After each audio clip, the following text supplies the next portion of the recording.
Je voulais laisser quelque chose derrière moi, tu vois.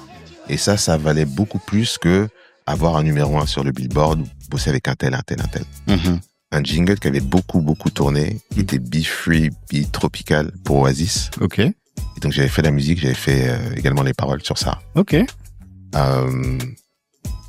Les jingles de Cuisinella qu'on entend tous les jours depuis pas mal d'années, je suis derrière ça aussi. C'est ça qui est derrière, ok. Quelqu'un que je considère comme un grand frère aujourd'hui, un mentor. Mhm. Et vraiment un proche au-delà de la musique, au-delà du business, qui est Idriss Elba. Ouais. Et je pense que si j'avais pas été prêt et sûr de mes appuis, Karaté. il m'aurait pas pris au sérieux. Une industrie comme le Ghana ou le Nigeria, qui ont des individualités qui brillent partout dans le monde, ne profitent pas forcément à l'écosystème, à l'industrie même au Nigeria ou au Ghana. Les droits d'auteur sont complètement laissés comme ça. Il n'y a pas d'écosystème en fait. Tu vois, il n'y a pas d'industrie dans ces pays-là. Alors que leurs individualités brillent partout dans le monde. Que tu prennes de la hauteur par rapport à la discipline, c'est ça? Ouais. Et que je la respecte surtout. Tu vois. C'est-à-dire, c'est intéressant cette expression. Oui. Si tu veux, je mets un mot à ça aujourd'hui. Ok. Parce que j'ai vu ça chez mon père. Ouais.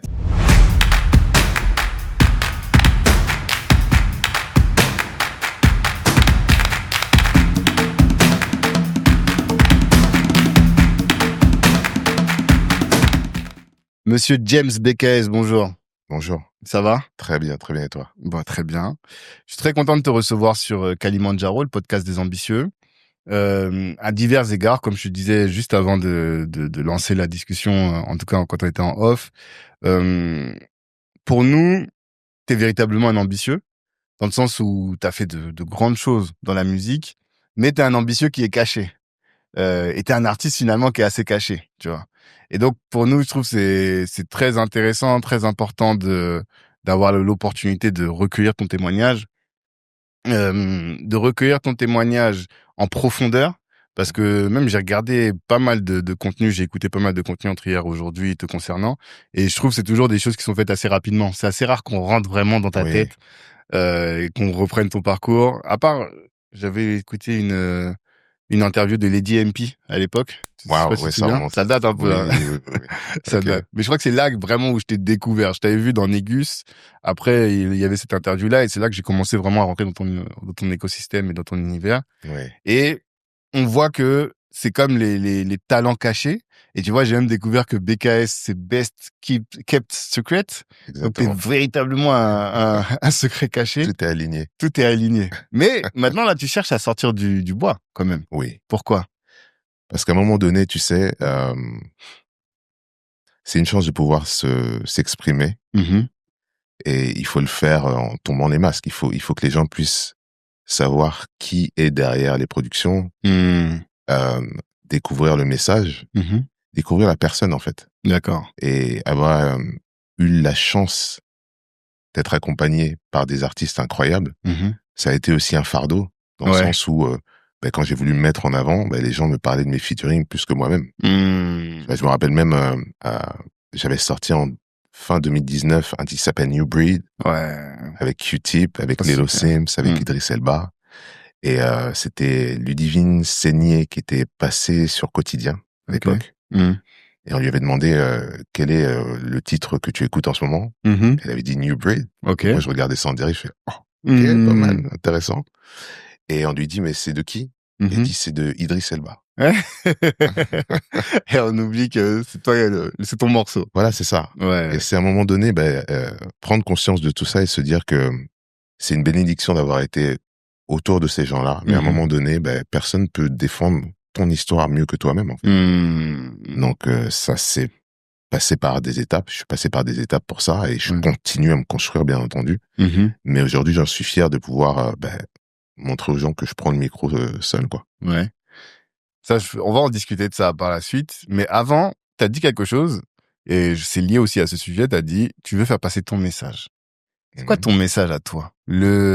Cette spécificité de James BKS qu'on retrouve pas chez les autres artistes, mais qui est ce message-là que toi seul peux porter. Quel est-il? Ça, je me considère comme un éternel étudiant. Donc, c'est vraiment le message de suivre son chemin, ne pas avoir peur de ses cicatrices, travailler dessus pour en faire des œuvres d'art, en fait. Moi, mon africanité, je l'ai découvert vraiment sur le tard. D'accord.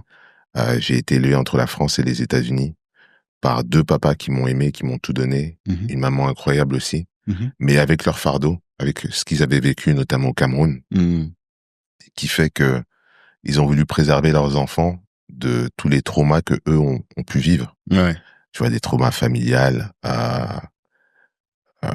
toutes les choses qu'on peut apparenter de manière négative, malheureusement, tu vois, à nos pays d'origine, quoi. Ouais. Et ça, ils ont voulu nous préserver de ça. Maintenant, quand tu grandis, ben naturellement, tu t'émancipes de tes parents. Tu commences à, dans le meilleur des cas, pouvoir voyager, voir des choses, te rendre compte aussi de certaines choses et de te construire ton chemin qui n'est pas forcément le même que tes parents. Et moi, dans cette construction-là, j'ai eu la chance de retrouver mon père biologique. Ouais. Tu vois, et j'étais à l'aube de mes 30 ans. J'avais déjà mon parcours de producteur dans la musique. J'avais déjà un beau CV et je vivais de mon art, en fait. Je suis tombé nez à nez devant lui sans que ce soit quelque chose qui était prévu. Ok. Et tu savais déjà que c'était lui? J'ai su, en fait, ma mère m'a révélé qui il était pour moi lorsqu'elle a vu que je prenais la musique réellement au sérieux. Ah, ok. Pas avant. Ok. Parce que j'ai eu 2 papas. J'ai eu un beau-père, un père de cœur. Ouais. Et si tu veux, même si ma famille, point de vue de l'extérieur, pouvait paraître complexe, pour nous, c'était normal, en fait. Parce qu'il y avait de l'amour. C'est ce qui est le plus important, tu vois. Ouais. Et je peux pas dire, du moins de manière directe, on va dire la première couche, que j'ai manqué de cet amour-là, de mon père biologique. Mais en le retrouvant, si tu veux, il m'a permis de débloquer des choses en moi qui étaient vraiment, vraiment derrière, quoi. Tu vois. Moi, mes idoles, mes héros et les seuls héros qu'on pouvait avoir et à qui on pouvait s'identifier, c'était les Michael Jordan, c'était les Will Smith. Qui sont sur ton t-shirt. Voilà, les Mike Tyson. Michael Jackson. Pourquoi? Parce que c'est les gens qui nous ressemblaient. Tout à fait. Tu vois, on a grandi dans un spectre qui mettait beaucoup, beaucoup de choses négatives avec l'Afrique. Ouais. Tu vois. Donc, quand je l'ai retrouvé, de manière complètement voilà, anodine, c'était le pur des hasards, Ouais. mais il m'a permis de voir les choses un peu différemment.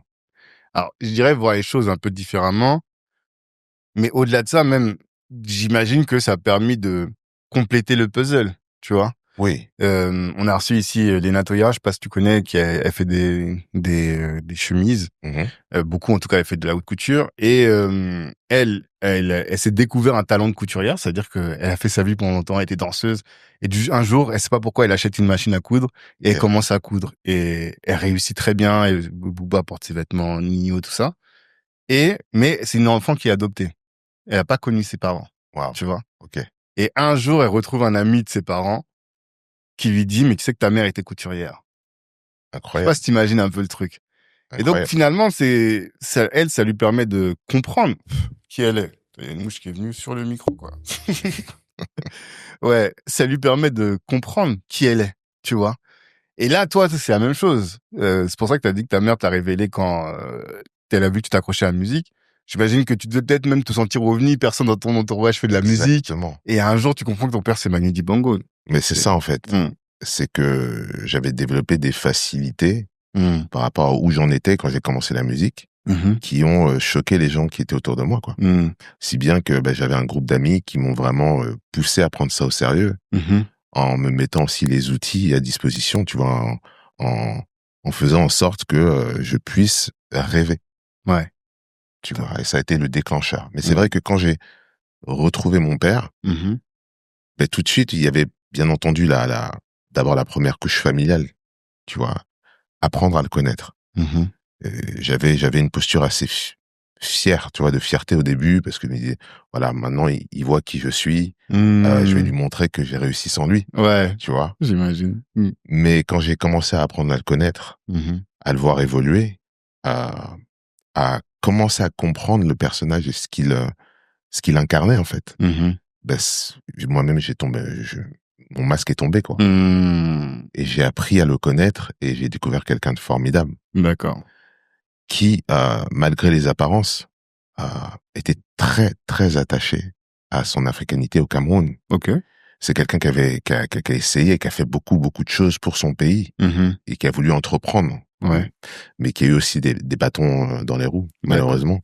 D'accord. Mais voilà, il m'a permis en fait de voir les choses un petit peu différemment en me disant, mais tu sais, ton pays d'origine, le Cameroun, c'est pas que la sorcellerie. Ok. Est-ce que ta maman, malheureusement, et malgré elle, a pu vous mettre dans la tête à toi et à tes sœurs, tu vois. Tu étais jamais allé avant? J'étais allé, mais quand j'étais petit. Ouais, voilà. Donc j'avais très peu de souvenirs. Bien entendu, j'avais une attache avec ma famille là-bas, ma grand-mère qui venait de temps en temps, mes cousins.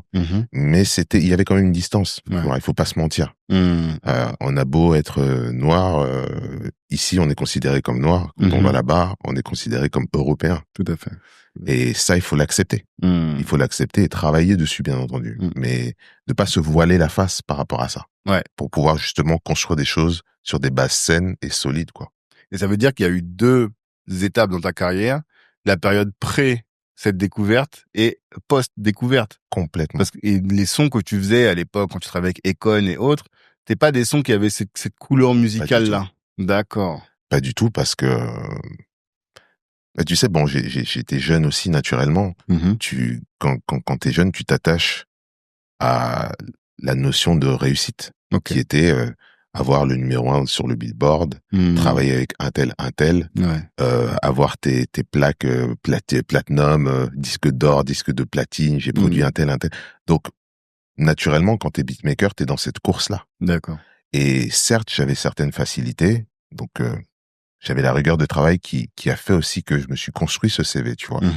Mais musicalement, aujourd'hui, quand je réécoute certaines choses, j'ai du mal à écouter, tu vois, je l'accepte. Accrocher, ouais. Mais si tu veux, c'était dépourvu de personnalité. D'accord. Et pourtant, c'était bien, musicalement. En fait, comme t'es quelqu'un de talentueux, parce que moi, tous les gens avec qui j'ai parlé m'ont dit que t'étais talentueux. Comme t'étais talentueux, le fait que il y avait moins d'âme dans ta musique. Voilà, c'est ça. Et ça n'empêchait pas que ça faisait de la bonne musique quand même. C'est ça. Oui. C'est ça. Oui. Je pense, du moins. Et il y avait toujours cette recherche de vouloir, j'admirais beaucoup de producteurs, donc naturellement, j'avais cette rigueur de me dire, il faut que je m'améliore, faut que je travaille, il faut que je propose quelque chose de qualitatif. Mais il y avait pas d'âme, en fait. Ok.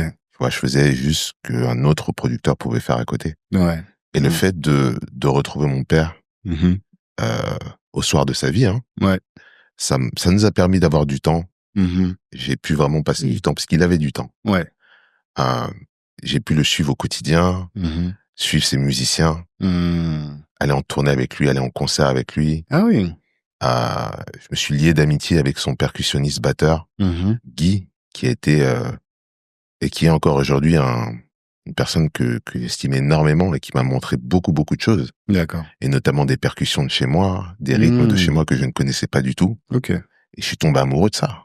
Parce que je me suis dit, mais en fait, il y a tellement d'avenues qui ne sont pas mis sur le devant de la scène, parce que c'est toujours la même sonorité, que c'est là où je peux aller puiser, en fait. Parce qu'au final, ça m'appartient. Tu vois? Donc j'ai étudié tout ça. Et j'ai même voulu mettre à un moment donné un stand-by sur tous mes placements musicaux pour les autres artistes. Ok. Parce que je voulais me construire une identité. Je voulais laisser quelque chose derrière moi, tu vois. Et ça valait beaucoup plus que avoir un numéro 1 sur le Billboard ou bosser avec un tel. Ah bah, ça, on va en parler. Parce que, tu vois, cette âme-là dont tu parles, je te dis, en fait, j'écoute pas tes morceaux tout le temps. Mais je crois qu'il y a aucun de tes morceaux qui m'a laissé, tiède, quoi. Tu vois? À chaque fois que j'écoute, je me sens pris par ces morceaux, tu vois. Et c'est pour ça que quand on a parlé d'âme, c'était vraiment à dessein, parce que je trouve qu'il y a une âme et il y a l'âme de l'Afrique véritablement dedans. Il y a quelque chose des chants, tu vois, des chants zoulous, des vraies voix, des chœurs qu'on retrouve beaucoup. Et pour moi, ça donne vraiment une autre envergure au morceau. Et ça, là, c'est une patte spécifique, véritablement. Et je trouve vraiment c'est très fort. Et j'écoutais encore ce matin dans la voiture et je commençais presque à avoir une vision pour toi, tu vois. Mais on va en parler après, ça, tu vois. Parce que je sais que t'es un artiste, donc à mon avis, ça va faire écho avec pas mal de choses sur lesquelles tu travailles. En tout cas, ça m'intéresserait d'en discuter. Mais avant ça, j'ai cette question que je pose toujours, moi, à tous mes invités. C'est celle de l'ambition, tu vois. Nous, le podcast s'appelle Kalimandjaro, donc l'idée c'est que on a toute cette montagne là que l'on souhaite gravir, et particulièrement Kalimandjaro en référence au Kilimandjaro, qui est une montagne africaine qu'on veut gravir. C'est quoi le plus haut sommet, toi, que tu essaies d'atteindre? Tout ce que tu fais là, c'est dans quel but? Très bonne question. Dans quel but? C'est dans le but de laisser quelque chose derrière moi qui ait du sens. D'accord. Et quelque chose qui a du sens est dépourvu de, on va dire, tout le côté un peu matérialiste, tout le côté première couche de ça doit atteindre telle barre pour avoir du sens. Ok. Moi, j'ai pas eu, entre guillemets, hein, même si j'ai eu une superbe éducation, j'en parlais encore avec ma mère récemment, j'ai pas eu cette chance d'avoir cette option au départ de considérer aussi mon africanité, mes racines et le Cameroun comme une terre d'accueil, en fait. Ok. J'ai envie de laisser ça à mon fils. J'ai envie de laisser ça à mes futurs enfants. De dire que il y a aussi cette option-là. Moi, je l'ai pas eu, mais j'ai envie de vous la donner, mais dans les bonnes conditions. Alors, quand tu dis cette option, et le Cameroun, terre d'accueil, et j'imagine plus largement l'Afrique, terre d'accueil, concrètement, comment tu le visualises? Tu te dis que quand vous vous projetez demain, mes enfants, aujourd'hui, il y a l'Occident, il y a la France, vous avez aussi une part aux États-Unis, mais il y a des opportunités aussi sur le continent africain. C'est au-delà des opportunités. Ok. C'est vraiment de se dire que c'est beau, ça vous appartient aussi. C'est vous aussi. Allez vous chercher aussi là-bas. Ok. Ne pas renier qui nous sommes, parce que je suis né en France. Tu vois, à un moment donné, tu peux te mentir à toi-même, tu vas pas mentir aux gens qui t'entourent. Ok. Tu vois, donc je renie pas là d'où je viens. Mon fils est né aussi ici. C'est juste de se dire que on n'est pas que ça. Ouais.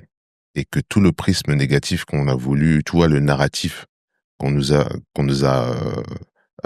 avec lequel on nous a nourris, il s'arrête avec moi là.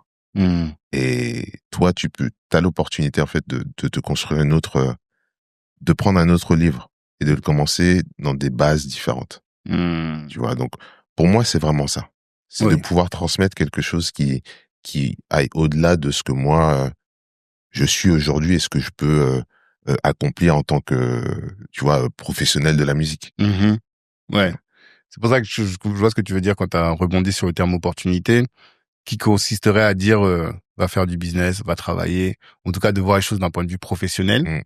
Là, ce que j'entends, c'est presque la même chose que la relation avec ton père, c'est-à-dire que nous qui grandissons en Occident, finalement, et si on ne reste qu'en Occident, eh bien, on a une identité qui est imparfaite, ou en tout cas incomplète. Et le fait de reconnecter avec nos origines africaines permet de combler finalement ce trou qu'on a dans notre puzzle et de nous rendre finalement complets. C'est ça que tu veux dire. Exactement. Parce que encore une fois, j'essaye, plus je prends en âge, même si je reste jeune, hein, plus j'essaie d'avoir une idée un peu moins utopique de ce qu'un retour à mes racines et un retour en Afrique voudrait vraiment dire, tu vois. On n'est pas vu de la même manière parce qu'on n'a pas eu les mêmes opportunités et on n'a pas grandi avec les mêmes codes. Donc c'est pas la même manière d'avancer, c'est pas les mêmes réalités. Et comment nous on peut, comment dire, contribuer de manière pragmatique à créer un vrai lien, tu vois. Et à travers ce lien, se reconnecter avec qui on est, et ensuite voir les opportunités qui peuvent émaner de ça, tu vois. Mais pas sauter les étapes. Ok. Non, j'entends. Nike, 2 milliards. LVMH, 7 milliards. Apple, 15 milliards. Consommer sans avoir des actions, c'est jeter son argent par les fenêtres. Et ça, c'est ce que vous apprend la Nekao School, que vous soyez confirmé ou débutant, vous allez acquérir les connaissances pour avoir une épargne solide et pour faire quelque chose qui est fondamental, c'est-à-dire valoriser son patrimoine à travers 4 piliers. 1. Optimisation de tes finances. 2. Apprentissage du mode de fonctionnement des marchés financiers. 3. Compréhension de l'écosystème crypto. Et enfin, tout ce qui est lié à l'immobilier. Vous avez de la chance, vous êtes dans l'écosystème, vous êtes un auditeur du podcast Kalimandjaro. Vous avez, grâce à nous, une réduction de 10% sur la Nekao School.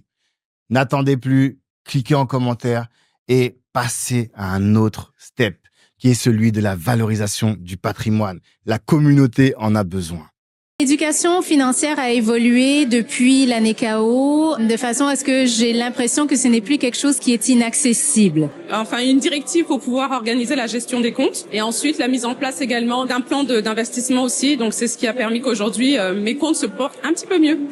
Et toi, donc, la connexion avec ton père, la connexion avec le continent, comment est-ce que ça t'a transformé? Ça m'a donné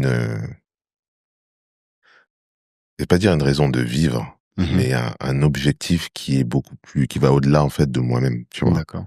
Je me suis dit que là, j'avais l'opportunité de personnifier mes œuvres. Et tu sais, quand on crée, c'est vraiment un langage. Je suis, comme tu l'as dit un peu plus tôt, je suis un peu introverti. C'est que maintenant, là, depuis, on va dire, 2 ans que je commence réellement à me mettre en avant. Mais moi, ma manière la plus naturelle de parler, c'était à travers mes titres. Tu vois. Ouais. Et de pouvoir avoir une âme dans ces titres-là, ça me permet de me présenter comme je suis. Ça me permet d'avoir un dialogue avec les gens. Ça permet de leur raconter mon histoire aussi. Et c'est ce à quoi j'aspire aujourd'hui, tu vois. Et concrètement, comment est-ce que tu as créé cette connexion? C'est-à-dire que tu parles avec ton père, il te dit l'Afrique, c'est pas exactement ce que tu crois. Il y a plus que ce que tu vois, il y a plus que ce que tu imagines. Qu'est-ce que tu fais? Tu commences à y aller, à voyager, à te connecter. Comment, concrètement? En fait, ça va au-delà du fait qu'ils me disent. C'est quelqu'un qui incarne les choses, tu vois. Ok. Je le voyais au quotidien dans la manière dont il se tenait, les discussions qu'il pouvait avoir avec les gens, ses actions. Il m'a tendu un livre, alors j'ai pas le nom de l'auteur, j'ai plus le nom de l'auteur, mais qui s'appelle La guerre du Cameroun. D'accord. Qui a parlé de toute l'époque des indépendantistes de l'UPS ou l'UPC, je sais plus exactement. Je pense que c'est UPC. Ça m'a permis de comprendre énormément de choses. Moi qui ai vécu plus de 10 ans aux États-Unis, ce rapport entre les anglophones et les francophones par rapport au business, tout à fait. Il y a quand même deux vitesses, les deux manières d'aborder les choses, et ça a une origine, ça, tu vois. Et quand tu vois comment la France, notamment, a traité le Cameroun et certaines de ses colonies, c'est compliqué. Hein. Particulièrement au Cameroun, en plus. Hein. Particulièrement la guerre du Biafra et autres. Exactement. Tu vois, les massacres qui n'ont pas été encore officialisés, hein, ici, d'ailleurs. Mais, et quand tu vois le traitement des anglophones, des Anglais, et la manière dont eux ont géré les choses, c'était complètement différent. D'accord. Et je pense que ça a créé des traumatismes qui ont des répercussions encore aujourd'hui, tu vois. Ok. Et tu le vois dans la manière dont les anglophones créent et s'organisent et gèrent leur business. On a encore beaucoup à apprendre de ça, tu vois. Et en me tendant ce genre de livre-là, il m'a ouvert la porte. Ouais.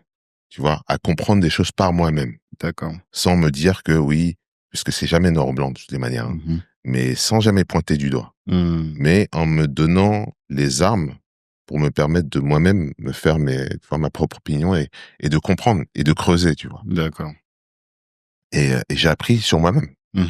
Quand, tu vois, j'ai commencé à entreprendre, j'étais encore aux États-Unis. Et quand on dit que les États-Unis, ça reste encore aujourd'hui une terre où tu peux rêver. Mais si tu travailles, tu peux réellement débloquer des choses. C'est réel. Je pense que si j'avais été en France à cette époque-là, j'aurais pas fait le quart de ce que j'aurais fait. Ok. Ce que j'aurais entrepris, tu vois. D'accord. Parce que la musique, c'est tellement aléatoire. C'est tellement subjectif que, à un moment donné, si t'as pas des gens aussi autour de toi qui te disent que oui, c'est possible. Oui, c'est professionnel. t'es pas juste un saltimbanque, en fait. Oui, il y a un écosystème, il y a des règles, et tu peux te faire une éducation. Tu vois. Et c'est ce que j'ai vécu avec mon petit groupe d'amis que j'avais à l'époque. On s'est formé vraiment sur le tas, à aller à des conférences, à se renseigner un petit peu. Après, à cette époque, j'avais quand même ce côté très naïf du créatif. Il voulait juste créer et qui laissait le business un petit peu aux autres. Et paradoxalement, c'est quand je suis rentré en France que j'ai pris conscience du fait qu'il fallait que je me construise mon éducation au-delà, en fait, de ma créativité. Tu vois, parce qu'il y a le côté musique, mais musique business, c'est encore autre chose. C'est Swiss Beats que j'ai entendu dire ça, parce que je sais pas si tu sais, mais il a étudié à Harvard à un moment. Lui qui, avec son oncle, ses oncles travaillaient avec des MX très tôt. Il est rentré très tôt. En plus, il est comme toi, c'est un beatmaker. Donc très tôt, il est rentré dans la musique. Il a eu des gros succès avec les Rough Riders et autres. Et à un moment dans sa vie, parce que il avait fait des bons investissements, il s'est retrouvé avec la possibilité d'étudier à Harvard. Et il a étudié à Harvard parce que quand il était dans des boards avec ses associés, les gens le voyaient toujours comme Swiss Beats. Ça veut dire qu'on lui parlait musique alors qu'il venait pour des réunions business, tu vois. Et quand il est allé là-bas, quand il est ressorti, il a dit exactement ce que tu viens de dire. Il a dit, je faisais du show business, mais je connaissais que le show, je connaissais rien au business. Et aller à Harvard lui a permis d'acquérir toutes les connaissances business. Et on l'a vu pendant le Covid, ils ont créé c'est l'émission avec Timbaland là, tu sais, Versus. Voilà. Ils l'ont créé, ils l'ont fait monter. Après, ils l'ont ramené. Ça a été racheté par un groupe qui allait en bourse. Et donc lui, il a vécu tout ça, mais parce que il a étudié son business, tu vois. Et effectivement, c'est quelque chose qui manque beaucoup à beaucoup d'artistes qui sont, comme tu l'as dit, que dans la création pure. Et effectivement, nous, on a quand même ce truc-là, je trouve, en tant qu'afro-descendant ou en tant qu'Africain, d'avoir ce génie créatif pour faire des mélodies, pour faire des rythmes qui endiablent tout le monde. Mais on n'a pas l'ownership derrière, bien souvent. Exactement. Et toi, quand je vois, la dernière fois, on avait déjeuné, tu nous as expliqué, on sent que tu as capté ce truc-là, d'avoir de l'ownership. Donc ça, c'est quelque chose que tu as appris aux US? Entre les US et la France, en fait. Pourquoi? Parce que très vite, je suis passé de l'étudiant qui a réussi à avoir une internship chez Econ, dans le label Convict Music, c'est ça. à me faire rouler sur les contrats que je signais parce que j'avais pas de représentation et que je faisais confiance. Mais j'ai ma part de responsabilité, tu vois. Parce que c'est trop facile de pointer du doigt. J'ai été naïf et moi, c'était aussi une zone de confort parce que quand les un tel ou un tel étaient en studio jusqu'à 3h, 4h du mat, moi, comme je suis quelqu'un du matin, je rentrais chez moi, je composais, je me levais à 6h du matin, je composais jusqu'à, je sais pas moi, 22h, 23h, j'allais au lit, et c'était ma routine et je kiffais, tu vois. J'ai jamais été quelqu'un, en fait, qui aimait être en studio, parce que c'était toujours des 3h, des 4h du mat. Et étant introverti, j'aimais composer derrière mes machines et envoyer. Et de pas te prendre la tête. Et pas me prendre la tête. Avec les aspects business et tout ce qui était exactement. Donc, je laissais la gestion du business par quelqu'un d'autre. Et naturellement, cette personne-là, elle a pris beaucoup de place. À juste titre ou pas. Tu vois. Mais aujourd'hui, je la remercie. Parce que j'ai relativement tôt réussi à placer pour des Snoop Dogg, pour des Ja Rule, pour pas mal d'artistes renommés. Et avoir le revers du bâton, c'est-à-dire voir que je faisais des gros placements, mais que derrière, il n'y avait pas les revenus. Je signais tout en co-compositeur, mes éditions étaient prises, et la personne qui gérait mon business en rapporteur d'affaires se payait ce qu'elle voulait, et me laissait ce qu'elle voulait aussi. C'est que lorsque j'ai commencé à fréquenter ma compagne, avec qui je suis encore aujourd'hui, qui a su pointer du doigt les anomalies qu'il y avait sur mes contrats. Et ça, c'était à une époque où je recommençais à faire des allers-retours entre la France et les États-Unis. J'étais toujours installé aux États-Unis. Parce que mon objectif, c'était d'être l'un des meilleurs producteurs là-bas, tu vois. Tu te voyais comme qui? C'était qui ta référence? J'ai Dr. Dre, Kanye. Beaucoup. Bien entendu, Swiss Beats, Just Blaze, Pharrell Williams. Ce que j'aimais, c'est qu'ils avaient leurs pattes, quoi, tu vois. Okay. Ils avaient leur sonorité, et peu importe comment l'industrie fluctuait, tu reconnaissais toujours la patte d'un tel, un tel, un tel. C'est vrai que ça a été un mot d'ordre aussi pour moi, tu vois. Ok. Mais voilà, tu vois, je commençais à placer, mais côté business, je n'arrivais pas à m'en sortir, en fait. Okay. Et c'est à ce moment-ci où, par un concours de circonstances, je suis rentré en France, et Cécilia, on s'est dit, OK, qu'est-ce qu'on fait? Est-ce que on repart à zéro? C'est-à-dire, on utilise quand même ton CV pour construire quelque chose, mais de zéro. C'est-à-dire que tous les contacts que tu avais, de manière, ça passait par ton manager. Donc, on se refait nos contacts à nous. Okay. Ou est-ce que tu continues à jouer le jeu, à placer, mais à ne pas forcément signer toi-même tes titres, et à ne pas t'en sortir en termes de business, quoi. Ouais. Et ça, avec le recul, bon, mais c'est la meilleure décision que j'ai prise, de rentrer en France, de reculer pour mieux sauter, tu vois. Okay. Parce que j'aurais pu continuer, mais ça aurait créé un beatmaker qui place des gros titres et qui derrière ne sait pas gérer son business. Okay. Ou laisse toujours cette partie-là du spectre gérée par quelqu'un d'autre. Et n'arrive pas à la comprendre, surtout. Mais qu'est-ce qui t'empêchait de continuer de placer juste en faisant un switch et en prenant de l'ownership? Parce que j'étais sous contrat. Ah. Okay. J'étais sous contrat, et que si je voulais continuer comme ça, c'était cette manière ou rien d'autre, quoi. D'accord. Ouais. Tu vois, il n'y avait pas d'autre. Donc, on a choisi, en fait, de reprendre à zéro. D'accord. Mais en ayant compris que les erreurs du passé, quoi. Ouais. Tu vois, de se dire, OK, on voit comment ça fonctionne là-bas. Essayons déjà de, prendre notre propre avocat, et comprendre comment l'écosystème de la musique fonctionne. Quelles sont les sources de revenus que tu peux avoir, autres même que le disque. Ouais. Quels sont les acteurs de ton écosystème? Qu'est-ce qu'un éditeur est censé faire pour toi? Qu'est-ce qu'il est censé percevoir? Qu'est-ce qu'il est censé toucher? Qu'est-ce qu'un manager, tu vois? Où est-ce que le rôle d'un manager s'arrête et le rôle d'un agent commence? Donc, on s'est posé toutes ces questions-là. Et là où les gens pouvaient voir mon retour en France comme une défaite, parce que moi, je compare ça beaucoup à la NBA, tu vois, quand tu accèdes à la NBA, même si les choses changent aujourd'hui, oui, mais venir en Europe, tout le respect que j'ai pour l'Euroleague, bon, c'est toujours pareil. stylé d'avoir son maillot de LA avec ton nom que le C'est... maillot de Barcelone. Tu vois? No offense. No offense, mais vraiment. C'est vrai que quand tu remportes la NBA, on dit que t'es champion du monde. Exactement. Ça veut tout dire. Exactement. Donc, okay. Du coup, beaucoup de gens ont vu ce retour comme une défaite, et même moi-même, tu vois. Je vais pas te mentir que j'ai pas vécu, c'était pas fancy. Mais ça m'a permis d'apprendre sur le business. Ça, c'est en quelle année? Ça, c'est en 2000, entre 2011 et 2012. Ok. Ouais, c'est ça.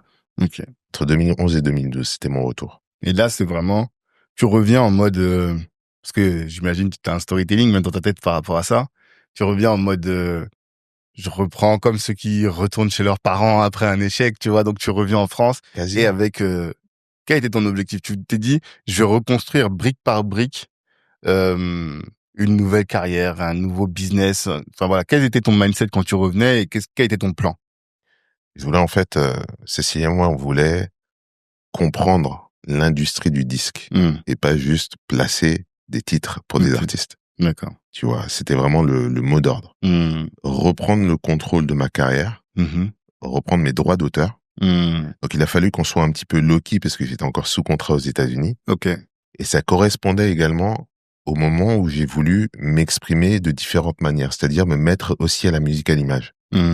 Parce que c'était quelque chose que j'avais en moi, que j'aimais énormément, mais c'était pas les opportunités que j'avais aux États-Unis. Okay. Parce que j'étais connu comme beatmaker dans le hip-hop, dans la pop, dans le R&B.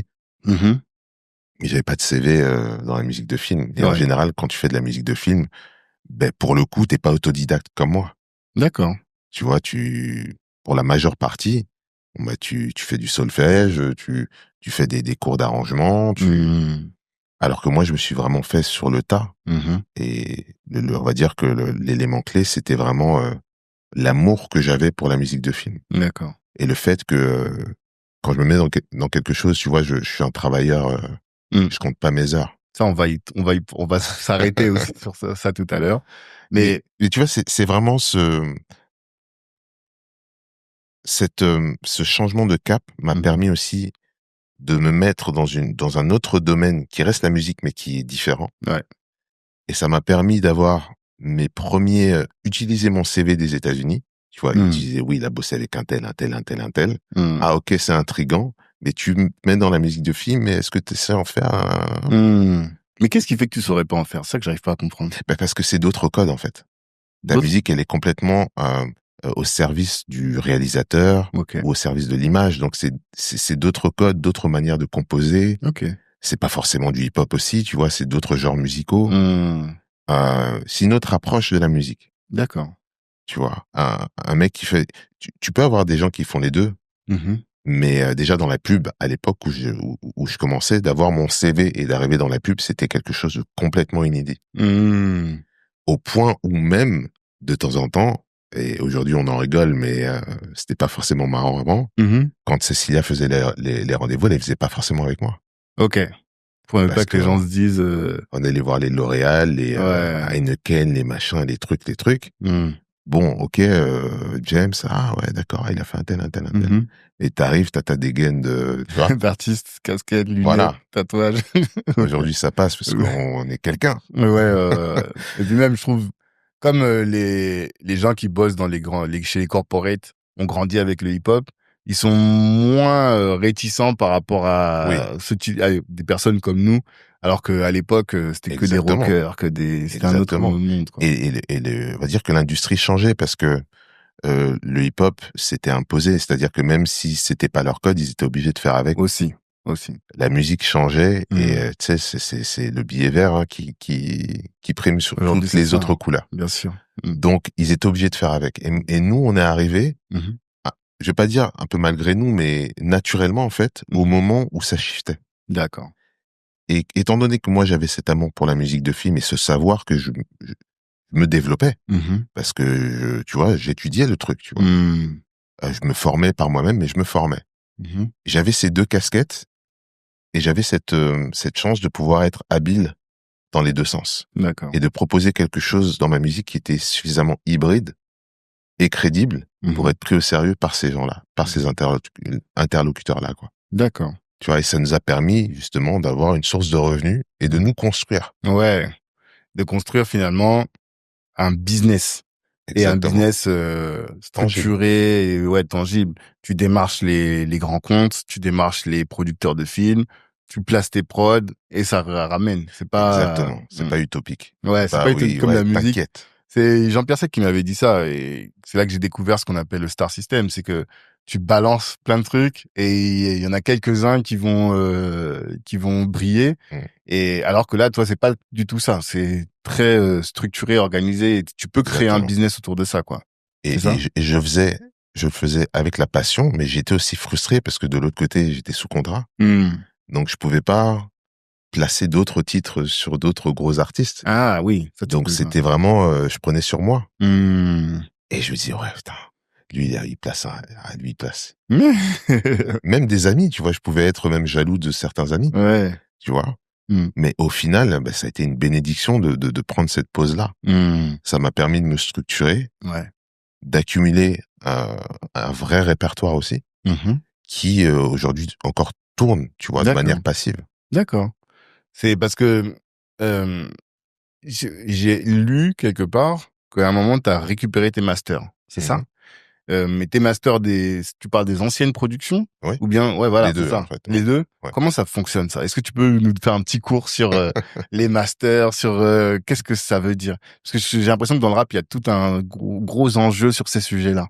Ouais, après, tu sais, t'as le prisme du compositeur et le prisme de l'artiste. Ouais.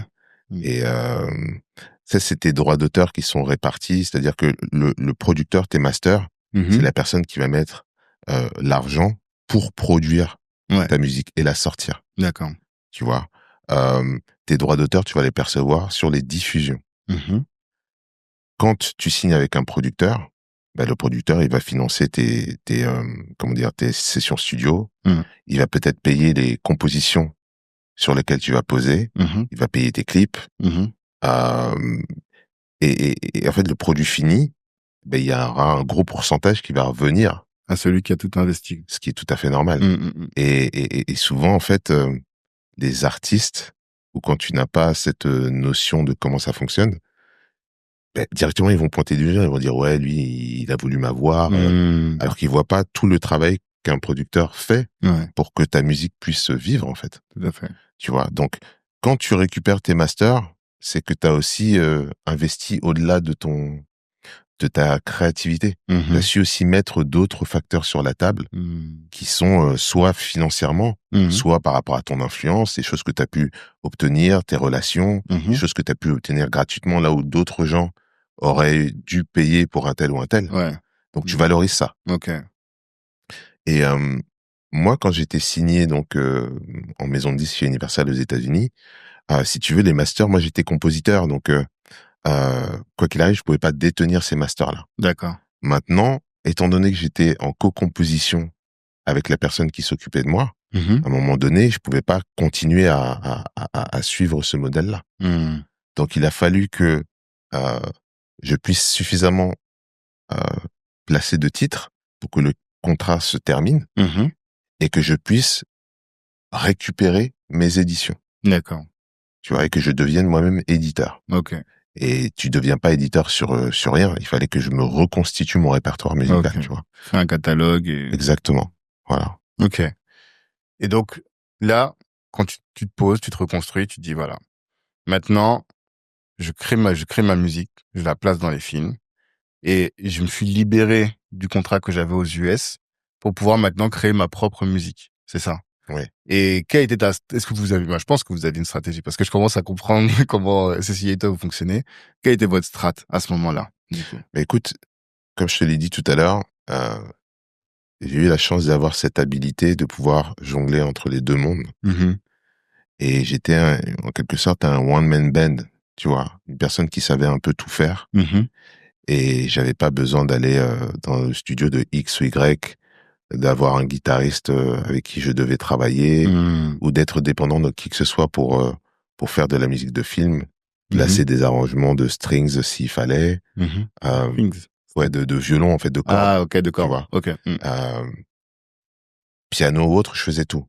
Donc ce qui fait que mais avec une tablette. Oui, je composais au piano. Je composais au piano. Mais c'était, si tu veux, j'utilisais et j'utilise toujours d'ailleurs ce qu'on appelle des instruments virtuels. Oui, voilà, c'est ça. Mais je poussais vraiment le truc à fond parce que j'étudiais, tu vois. Et j'étudiais et tu vois, j'ai développé cette crédibilité-là. Ce qui fait que quand on a commencé à réussir à avoir nos premiers contrats, on n'a pas tout de suite investi dans un studio. On est resté dans notre appartement, à tenir le coup, à pas forcément se payer, mais à se construire un catalogue et une crédibilité, en fait. D'accord. Et à un moment donné, tu arrives à ton 3e, 5e, 10e contrat, 20e contrat, et boum, tu décroches le contrat qui fait que, encore aujourd'hui, sur des musiques que tu as composées il y a 10 ans littéralement, ça retranscrit, c'est des revenus qui sont passifs. Et c'est ça qui nous a permis, en fait, d'investir dans une première cabine, tu vois, de studio, et puis petit à petit, tu vois, recruter, avoir nos propres locaux, et en être là où on en est aujourd'hui, quoi. Est-ce que tu peux avant qu'on comprenne là où t'en es aujourd'hui, est-ce que tu peux nous parler un peu de tes faits d'armes? Où est-ce que tu as placé des morceaux? Est-ce qu'il y a des morceaux, par exemple, qu'on entend tous les jours et on sait pas que c'est toi dans des pubs ou des trucs? Il y a eu. Un peu iconiques. Il y a eu. Aujourd'hui, je peux en parler parce que j'ai vu que Pusha T, il avait révélé que c'était lui qui était derrière la musique I'm Loving It de McDonald's. Et ce que les gens aussi ne savent pas forcément, c'est que t'as plein d'artistes qui vont avoir leur ligne. Et puis derrière, tu vois, qui vont rééquilibrer avec des choses qui sont peut-être moins sexy, mais qui vont générer vraiment ces opportunités d'être indépendant derrière, quoi. Je vois très bien. Et donc, je suis derrière il y avait un jingle qui avait beaucoup tourné, qui était Be Free, Be Tropical pour Oasis. Et donc, j'avais fait la musique, j'avais fait également les paroles sur ça. Les jingles de Cuisinella qu'on entend tous les jours depuis pas mal d'années. Je suis derrière ça aussi. C'est ça qui est derrière. Ok.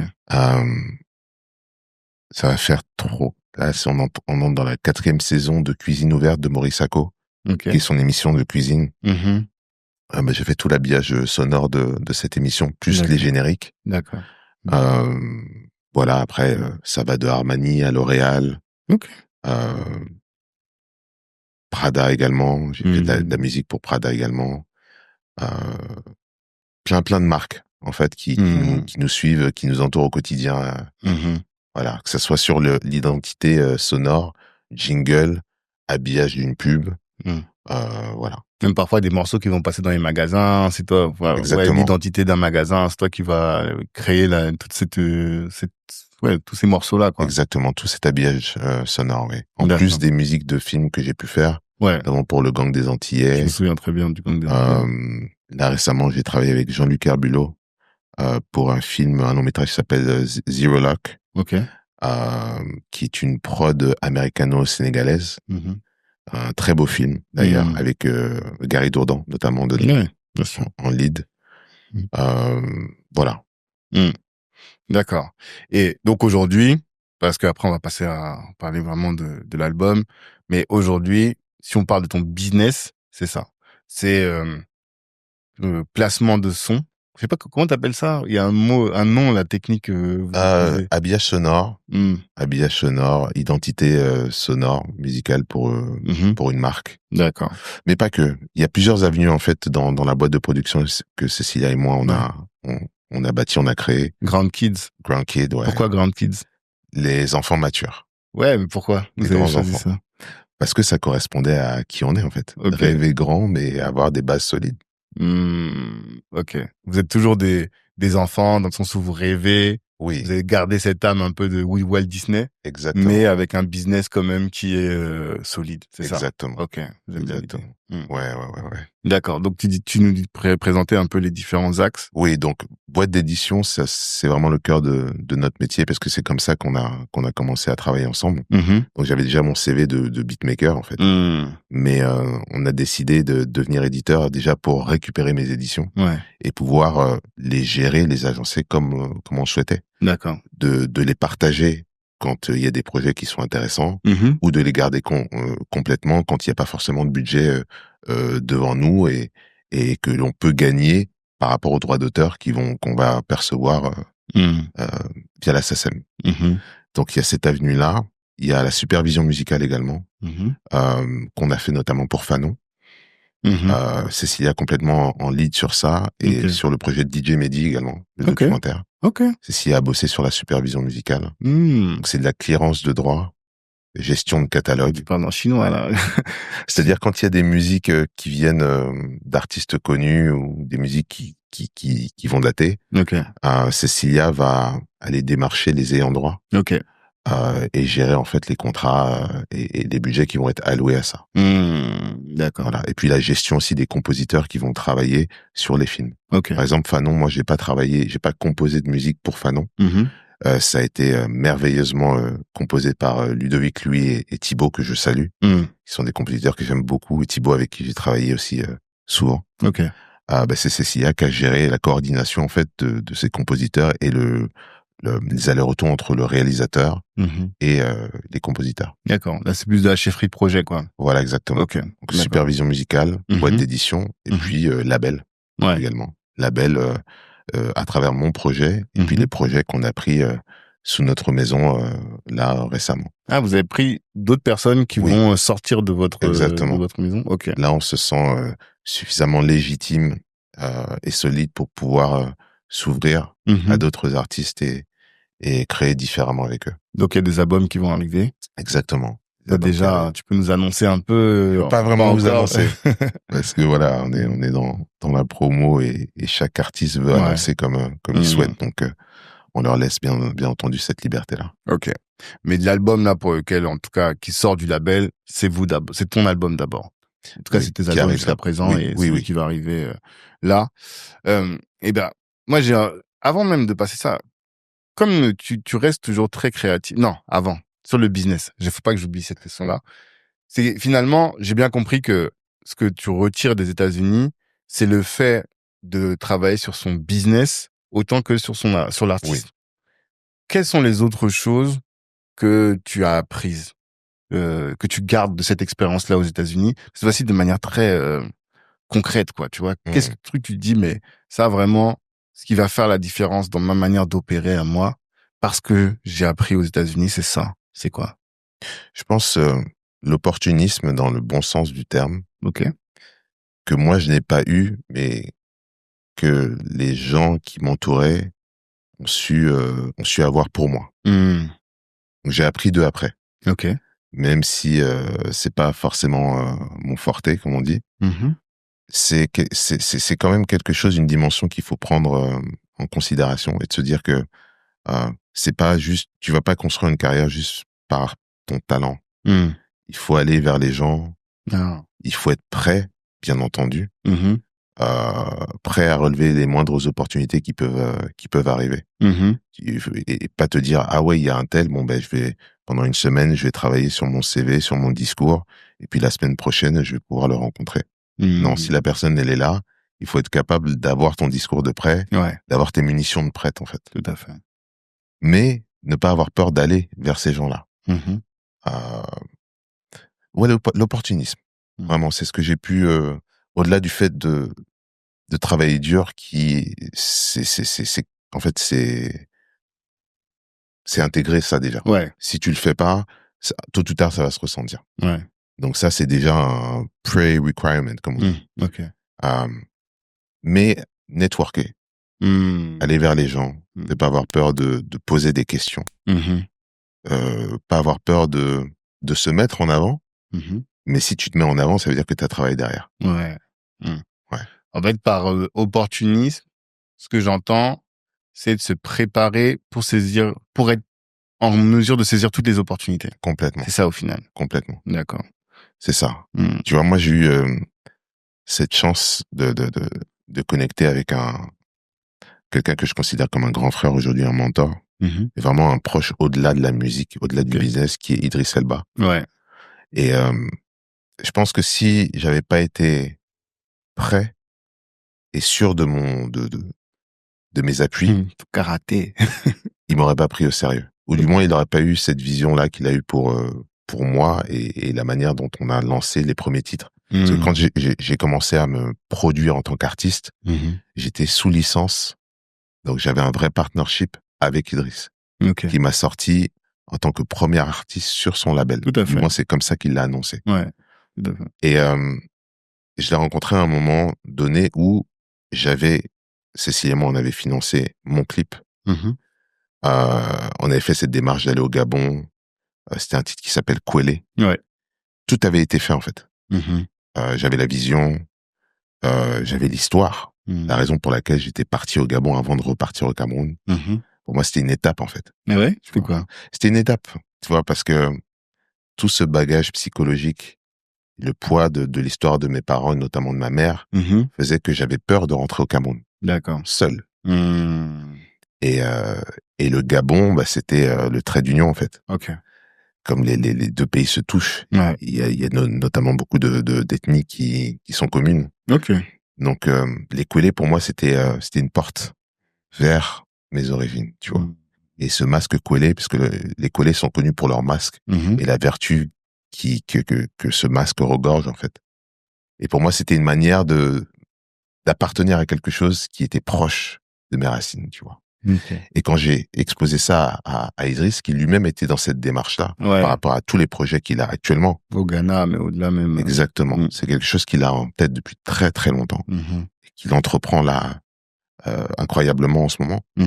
Il a été touché par ce discours-là. Mais je pense qu'il n'aurait pas été touché si derrière, j'avais pas financé tout. Donc j'avais mes appuis. T'étais pas venu pour lui demander de l'argent finalement. Pas du tout. C'est ça. Absolument pas. J'étais même pas venu pour lui demander quoi que ce soit. Quoi que ce soit. Ouais. C'est-à-dire que je voulais qu'on bosse un remix sur le titre. De base, c'était vraiment... D'accord. C'était ces bases-là, en fait. D'accord.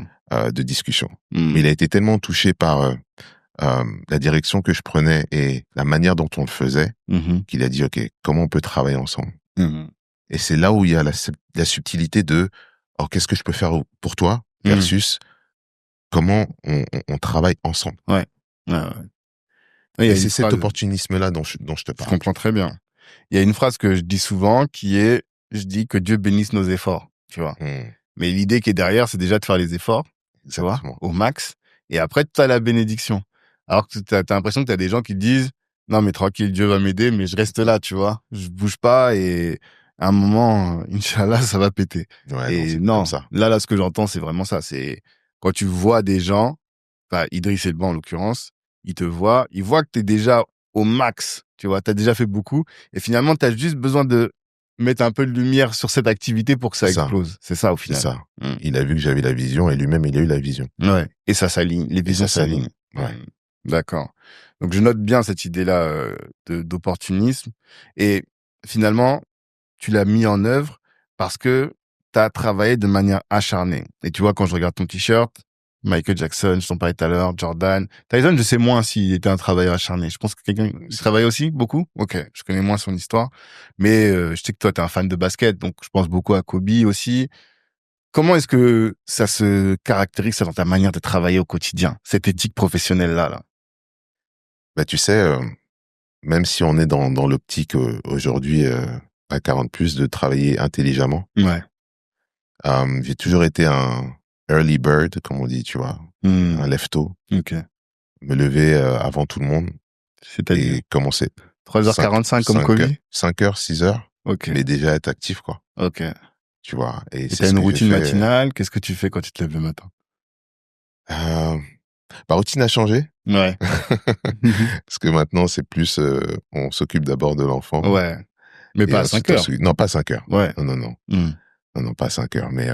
Mais si tu veux, c'était vraiment de se mettre au travail et de prendre de l'avance sur tout le monde, tu vois. Et d'étudier mon domaine. Ok. Être un éternel étudiant.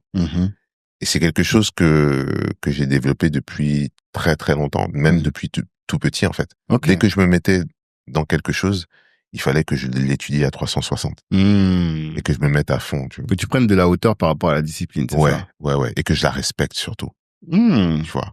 C'est-à-dire, c'est intéressant cette expression. Oui, si tu veux, je mets un mot à ça aujourd'hui. Ok. Parce que j'ai vu ça chez mon père. Ouais. Ce que tu as dit un peu tout à l'heure. Avant, je l'appliquais sans réellement comprendre. Tu vois. Mais quand j'y respectais la discipline, ça va au-delà en fait de qui tu es. C'est respecter l'instrument. Okay. C'est travailler constamment. Pas penser que parce que l'année dernière, t'as obtenu ça, t'es devenu sociétaire définitif à la SACEM, t'as eu tel prix que le truc s'arrête. Non, ça continue parce que l'écosystème, il évolue. Les gens évoluent aussi. Et si tu tombes dans le jugement, c'est là que t'as perdu. Il faut toujours montrer cette curiosité-là et ce côté, quand j'aborde un nouveau film, tu vois, je lis un scénario ou que je vais bosser avec quelqu'un ou que même sur mes titres-là, sur mes titres à moi, c'est comme si ce que j'avais fait avant, je le mets de côté en fait. Okay. Et je l'aborde en mode, ok, là c'est une blank page. Et j'essaie de construire, ok, ça. Et puis après, naturellement, avec tes appuis, ton expérience va faire que. Mais la manière dont tu vas aborder ça, tu vas respecter ça. Et tu vas pas venir avec moi je sais. Ça, avec des involtures. Exactement. Pas du tout, j'entends. C'est vraiment, je travaille comme si c'était un nouveau projet. Exactement. Et je m'investis véritablement dans tout ce que tu fais, quoi. Tu t'investis véritablement dans tout ce que tu fais. Hans Zimmer, qui est l'un des plus grands compositeurs de sa génération, de tous les temps dans la musique de film, a toujours dit que quand il aborde un nouveau projet, il dit « Je connais rien du tout. Je suis aligné avec le fait que je ne connais rien. Mais je vais apprendre. » Et c'est comme ça qu'il aborde tous les projets. Il compte pas sur son CV. Okay. Et je pense que c'est que comme ça qu'on arrive à perdurer. Tu vois. Et quand j'ai eu cette chance de voir mon père évoluer, de le voir, practice son instrument, le voir en répétition, notamment avec Angélique Kidjo. C'est ça. J'ai assisté à une session qui est ancrée dans ma tête où où je vois ces deux personnes-là comme des enfants, en fait, à travailler, à être contents d'être là, à répéter les moindres virgules comme si c'était leur premier concert. Ouais. Ben, quand t'as l'opportunité de voir ça devant toi, tu te dis, waouh, mon père avait 80 plus de 50 ans, 60 ans de carrière. Pareil pour Angélique. Bon, elle a pas 80. Elle est encore très, très jeune, maman Angélique. Mais, tu te dis, waouh, en fait, ils ont plus rien à prouver, mais ils continuent à travailler comme ça. Comme s'ils avaient tout à prouver encore. Ça, c'est la clé de la longévité. C'est vers là que je veux aller. Tu vois? Et ça va au-delà des prix. Ouais. Ça va au-delà d'être adulé. Tu vois? C'est ça, respecter, en fait, son instrument ou sa discipline. C'est dire qu'il n'y a pas d'acquis. Rien n'est acquis. Exactement. Tout est à conquérir encore. Ouais. Et toi, à chaque nouvel album, parce que c'est vrai que quand on regarde ton CV, tu vois, il y a beaucoup de gros noms. Et là, tu l'as dit tout à l'heure, bon, on va en reparler. C'est cet album-là, tu veux venir tout seul, tu vois. Oui. Et alors que finalement, assez facilement, tu pourrais prendre ton téléphone, appeler will.i.am, appeler celui-ci, appeler cela, et t'appuyer sur eux pour faire des gros chiffres, tu vois. Là, toi, tu te dis, bon, voilà, je me mets à risque encore. Et ce que j'aime aussi, finalement, c'est que tu te mets à risque parce que tu sais que tu es serein d'un point de vue financier parce que tu as un business qui est stable. Il y a de ça aussi, non? Oui, il y a de ça, c'est sûr. On va pas se mentir. Mais, cette sérénité-là, tu vois, je l'ai construit. Ouais. Elle n'est pas venue seule. On s'est battu pour ça. Et on continue à se battre. Parce que même si aujourd'hui on vit de ça, tu vois, ça fait plus de 20 ans aujourd'hui, je touche du bois que je vis de ma passion. Ouais. T'as pas travaillé, t'es pas allé pointer. Voilà, c'est une bénédiction, c'est une chance, mais on s'est battu pour ça, tu vois. Et c'est de se dire à un moment donné, ça permet d'avoir une vision qui va au-delà de toi, en fait. Donc si t'as cette bénédiction-là, qu'est-ce que tu vas en faire? Est-ce que tu vas juste être là pour regarde tous mes albums de platine. Tu vas léguer ça à tes enfants au bout de 2 générations, ils auront tout vendu. Donc ça sert à quoi au final? Tout à fait. Tu vois, donc j'essaye, même si je reste un être humain, tu vois, et que on a regardé aussi ce qu'un tel fait, on a été jaloux aussi. À un moment donné, il faut se dire non, chacun a son chemin. Quel est ton chemin? Comment ton discours va peut-être inspirer le prochain un tel ou un tel, tu vois. Donc, comment tu vas te, entre guillemets, sacrifier? Et quand je dis sacrifier, c'est peut-être mettre ses aptitudes moins pour le mainstream, mais plus pour le message, pour justement construire quelque chose qui aura des jambes beaucoup plus longues. C'est vrai. Tu vois, c'est vrai. que juste les prix, quoi. Et c'est là où on en vient à ce que je te disais un peu en off. C'est que, en fait, j'ai une grosse réflexion dans le cadre de Fanon, tu vois. Parce que je vois Jean-Claude Bargny, réalisateur de talent quand même, tu vois, qui aurait pu, sans jeter l'opprobre à beaucoup, mais qui aurait pu faire des navets commerciaux, tu vois. Il aurait pu mettre son argent et prendre Sébastien Onomo, qui mettent leur énergie dans des trucs qui vont faire tourner les serviettes et nous faire rire, quoi. Mais ils se mettent au risque parce qu'ils ont une conviction forte et qu'ils se disent que pour leur legacy, c'est important de créer ce type de contenu-là, tu vois, de créer Fanon, de faire un film sur Fanon. Et quand je t'entends, et tu vois, j'avais pas vu encore le clip de Ndolo quand on a eu cet échange, quand j'ai eu cette réflexion-là ce matin. Mais je me dis, voilà quelqu'un qui fait bien. Parce que j'ai jamais parlé avec quelqu'un qui m'a dit James c'est pas talentueux, tu vois. J'ai jamais entendu quelqu'un dire ça. Et qui met son énergie à faire quelque chose qui va valoriser l'Afrique. Et donc à partir de là, nous, notre rôle, le minimum que l'on puisse faire, nous, ben, c'est de le porter, en fait, tu vois. Et ça, c'est un message que j'ai envie de pousser à la communauté, c'est de dire, nous, on doit absolument pousser les projets comme les tiens. Parce que ce talent que t'as, ce réseau que t'aurais pu le mettre au service du énième banger avec des filles à poil et tu vois, t'aurais très bien pu le faire. Et je sais très bien que si tu veux, tu le fais, quoi, tu vois. Tout à l'heure, j'écoutais un de tes morceaux et juste après sur YouTube, il y a un morceau qui est très bien d'ailleurs. Je sais plus c'est qui, tu sais, je crois que c'est Finesse qui est sorti. Mais tu vois, un morceau, un banger aussi. Je me suis dit, mais j'ai pas trop vu de différence entre les deux, tu vois. Je me suis dit, bah voilà, en fait. Mais qu'est-ce qui manque, c'est qu'il faut que la communauté le porte. C'est-à-dire que la communauté s'abonne à ton compte Insta, s'abonne à ta chaîne YouTube, partage tes vidéos. Parce que c'est sûr que, en fait, le seul truc, c'est que les gens ne te connaissent pas, je pense, tu vois. Comme t'étais un mec de derrière, les gens, ils ont pas eu l'occasion suffisamment de se poser sur ta musique. Effectivement, New Breed a fait un peu de bruit. Moi, je me souviens quand c'est sorti, je le voyais beaucoup et tout. Mais Kwele, par exemple, moins. J'ai pas l'impression. Unga Bunga aussi, que j'ai bien aimé aussi. Tu vois, t'as quelques morceaux comme ça que on n'entend pas, et alors que je suis sûr que s'ils passent, les gens vont pouvoir s'en emparer et les propulser. Et moi, je te disais que j'ai une vision, c'est qu'en fait, comme tu as une musique qui est forte, tu me fais un peu penser à Kerry James, tu vois, Okay. dans le sens où, pas dans la mélodie, parce que Kerry James, c'est pas non plus quelqu'un qui est reconnu pour sa mélodie, mais il a une musique qui est puissante. Mmh. Tu vois, quand Kerry James, il vient à un concert, je sais pas si t'as déjà assisté à un concert de Kerry James. Aussi, c'est. Ben moi, et quelqu'un, on s'est fait la réflexion, on dit, il arrive avec tous ses ancêtres sur scène, tu vois. Et il y a une atmosphère dans la salle où tu sens que tu peux pas, t'assistes à quelque chose qui va au-delà juste d'une prestation musicale. Et il dit, dans un de ses textes, il dit, mes textes ont du contenu, je peux les rapper a cappella.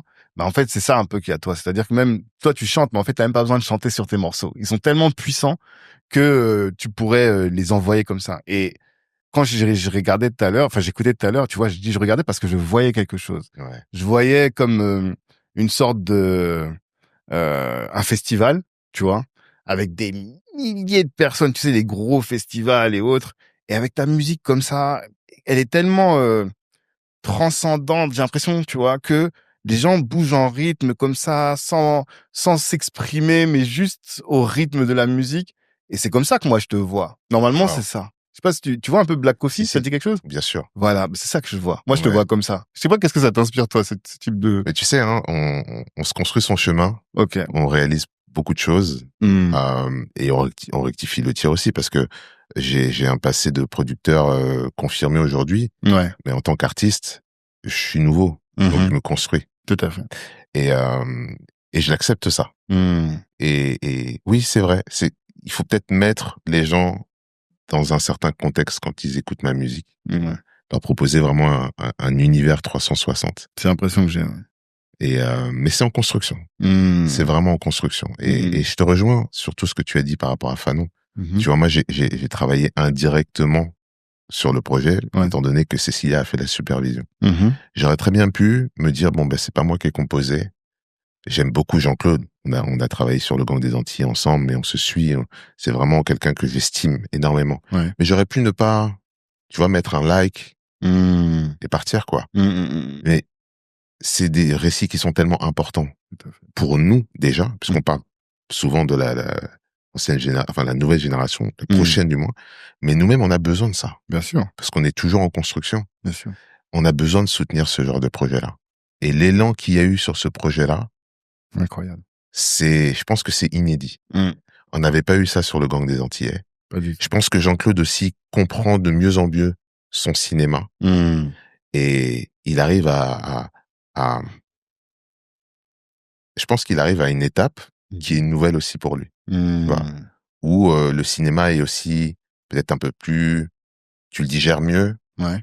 Il y a un bon équilibre entre le côté un peu mainstream action et le message. Donc c'est en construction tout ça. Mais c'est clair qu'il y a une prise de conscience où tu as besoin d'avoir des gens qui comprennent l'intérêt de mettre ce genre de discours-là sur le devant de la scène. Et quand tu vois justement le rapport francophone-anglophone, ce qui se passe avec Fanon, c'est inédit, c'est très intéressant. Regarde ce qui se passe avec Ryan Coogler aux États-Unis et la force de frappe qu'un Sinner a aujourd'hui. Tout à fait. C'est ce à quoi on doit inspirer. Ouais. C'est vers là où on doit aller. Le mec, il a réussi à faire un film blockbuster avec plein de messages derrière et être honneur de ce projet. Ce qui est inédit. Tout à fait. Et tu vois, c'est ce rapport anglophone-francophone où les gens ont pris conscience que non, là, on doit investir là-dessus, que ça soit notre temps ou financièrement. T'as des mécènes qui viennent de partout, qui sont là pour se dire que ça va au-delà de l'argent, ça va au-delà de du box-office, il y a un message, il faut que ce message-là soit mis en avant, tu vois. C'est ça. Et ce qui m'a interpellé sur Fanon, effectivement, j'espère qu'il y aura un avant et un après. En tout cas, c'est sûr qu'il y a quelque chose. Mais ce qui m'a interpellé, c'est de me rappeler que finalement, c'est l'addition de petites choses. Parce que finalement, je prends l'exemple de Farid, qui a reposté très régulièrement toutes les images, mais ça lui coûte pas grand-chose. Exactement. Au final, tu vois. Et tout un chacun, quand les gens voient que Farid le fait, Omar Sy se dit, bah tiens, moi aussi je vais le faire. Tel se dit, moi aussi je vais le faire. Mbappé le fait. Enfin, tu vois, et ça coûte rien. Mais ça a un impact qui est considérable. Et c'est pour ça que je dis, là, normalement, on devrait faire la même chose, tu vois, pour ton travail. Et c'est pour ça que j'ai envie que les gens comprennent vraiment, nos auditeurs qui comprennent vraiment l'importance de mettre en avant des artistes comme toi. Et notamment ce projet-là, See Us Rise, c'est ça, See Us Rise? C'est ça. Est-ce que tu peux expliquer déjà quel est le message que tu as voulu faire passer à travers ce projet-là, particulièrement? See Us Rise, ça veut dire regarde-nous nous élever. Donc, j'insiste bien sur le nous. Parce que, tu vois, tu parlais d'ambition tout à l'heure. L'ambition, c'est beau, c'est important, mais ça a un prix aussi. Quand t'es ambitieux, tu peux attirer de la jalousie. Tu peux toi-même avoir de l'orgueil aussi. Ou mettre trop ton ego en avant. Mais c'est bien d'avoir de l'ambition. Il faut pas avoir peur de ce que ça amène aussi derrière, tu vois. Et moi, ce que j'ai voulu dire à travers ce projet, c'est que quand tu te construis ton chemin, si tu veux t'élever à un moment donné et élever les gens qui sont autour de toi, tu dois pas avoir peur de montrer tes faiblesses, montrer tes cicatrices, ouvrir la discussion. Dire voilà, moi je suis ça. Ok. Mais j'aspire à ça. Qu'est-ce qu'on peut faire pour soit s'entendre, soit se consoler, soit comprendre les perspectives de chacun pour pouvoir main dans la main évoluer.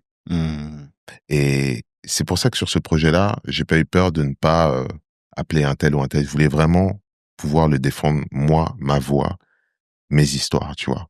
De parler de ces faiblesses-là, de parler des tentations, de parler de l'émancipation aussi, et de ce qu'il en coûte pour pouvoir construire son chemin. Et cette émancipation, on le voit un peu dans le clip Ndolo, les gens vont découvrir. Qui s'émancipe de quoi? Je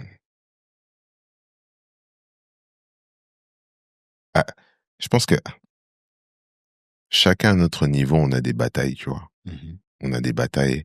Tu peux... je pense qu'un président n'a pas le même impact qu'un maire dans sa ville. Tout à fait. Donc, avant de vouloir voir très très loin, regarde ce qui est autour de toi. Regarde comment tu peux impacter les choses autour de toi. Mais pour ça, il faut d'abord que tu te mettes un miroir devant toi et que tu sois honnête avec toi-même.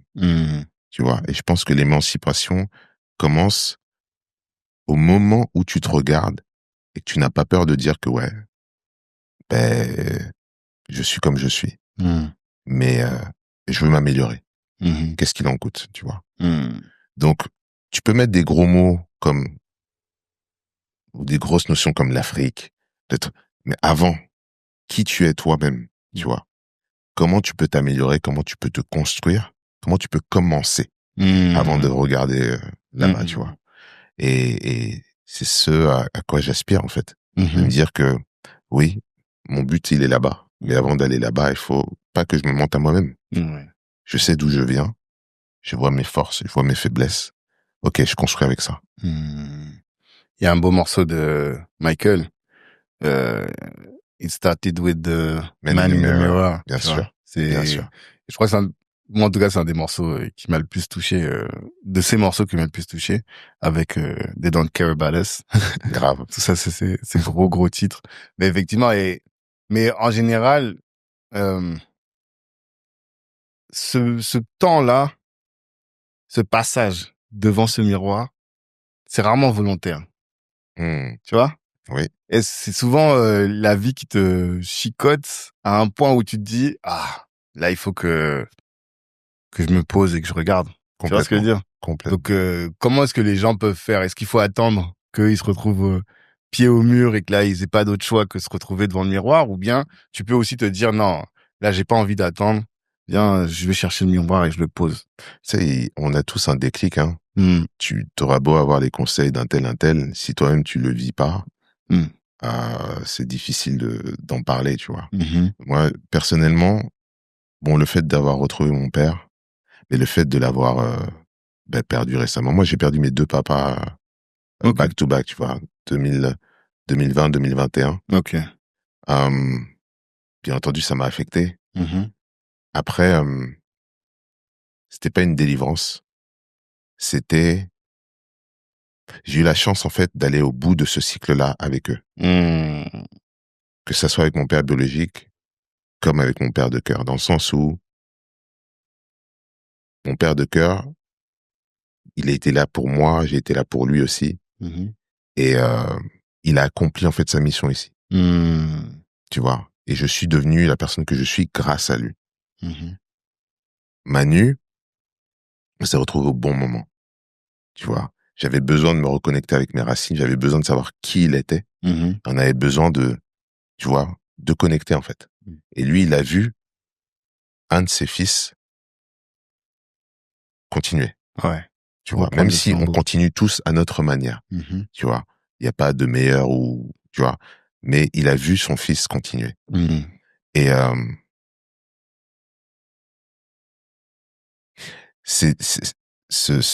comment dire, ils sont partis, moi j'étais serein pour me construire et pour devenir qui je devais devenir, tu vois.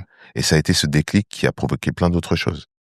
Mais ça a aussi provoqué, j'ai perdu un groupe d'amis, des personnes que j'aimais énormément, à cause de beaucoup de choses. À cause de l'ego, à cause de la jalousie, à cause de l'orgueil. Et je suis OK avec ça aujourd'hui. Et je les aime à distance, tu vois. Et c'est tout ça, en fait, qui te fait évoluer. C'est vraiment ton environnement et la manière dont tu vas utiliser les choses que tu vas vivre, tes traumas, qui vont faire que tu vas sortir grandi, ou tu vas utiliser ça pour justifier toutes les choses que tu fais pas bien. Ouais, aussi. Tu vois, ouais. Et là, moi, ça m'inspire un truc qui est pas tellement dans la lignée de l'interview, mais je sais pas pourquoi j'ai envie d'en parler. C'est, en fait, tout ce que tu as dit par rapport à tes 2 papas. On comprend que pendant la fin de la vie de Manu Dibango, mais toute la vie, je pense, de ton père adoptif, de cœur, vous avez eu l'occasion de créer des liens, en fait, de discuter, d'échanger. Et ce qui fait que quand ils partent, tu vis pas avec cette frustration que j'entends beaucoup de gens qui me disent « Il est parti, on était en mauvais termes. Il est parti, il m'a pas tout dit. Il est parti, j'aurais tout le temps voulu lui dire tant de choses. » Et quand je pense que ceux qui ont l'opportunité d'avoir encore leur papa vivant, et je pense que c'est valable aussi pour les mamans, c'est de prendre conscience de cette chance-là. Et que une fois qu'ils sont partis, tout ça, tu peux plus, tu vois. Et tu vas continuer de vivre ta vie avec cette souffrance qui est de dire, j'ai pas eu de son vivant le temps de me réconcilier avec lui, d'échanger avec lui, de prendre ce que j'ai à prendre aussi comme enseignement pour moi aussi guider ma vie de père. Je sais pas si t'imagines, mais je vois plein de jeunes hommes de notre génération ou même un peu plus jeunes qui essaient d'être pères mais qui n'ont pas eu ce référentiel de père. Ouais. Et je vois comment c'est difficile. Et je me dis toujours, moi j'ai cette chance-là à un moment de ma vie de dire vas-y, j'arrête mes conneries, je rentre un peu dans le giron familial et de réconcilier avec mon père. Et je souhaite pas que ça arrive un jour, mais je me dis toujours que si un jour il part, voilà, on aura fait tout ce qu'on a fait. Il m'a tout dit, en tout cas il m'a tellement parlé. Et je peux aujourd'hui moi aussi transmettre à mes fils, quoi, tu vois. Complètement. Et ça c'est ce que j'entends dans ton message aussi. Mais c'est ça. C'est à un moment donné, c'est quand tu reconnectes, même si la reconnexion elle est pas comme tu l'aurais souhaité, en fait, c'est un miroir aussi. De dire il est comme ça, donc ça, je comprends pourquoi moi je suis comme ça, ou je fais certaines choses. Tu vois, donc tu te nourris aussi de ça. Et c'est pour ça que tout mon point en fait artistique, c'est la transmission. Ok. C'est vraiment la transmission.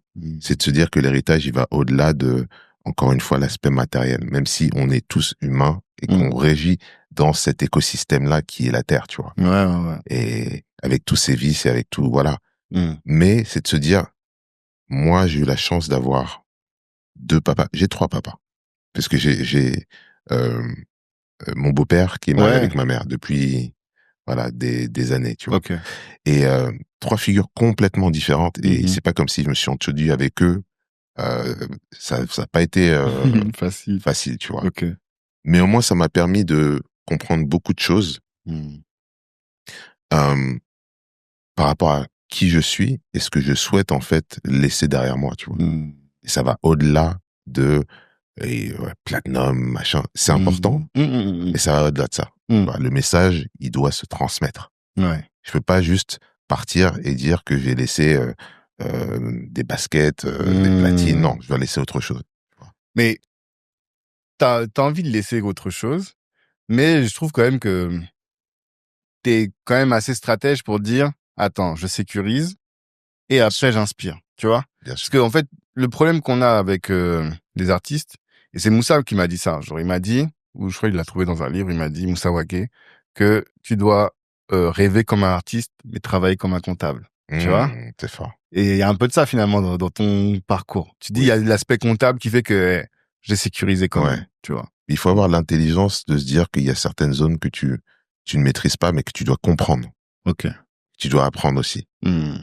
Et tu dois être suffisamment intelligent pour mettre les personnes, tu vois, de confiance qui vont gérer ça. Ouais.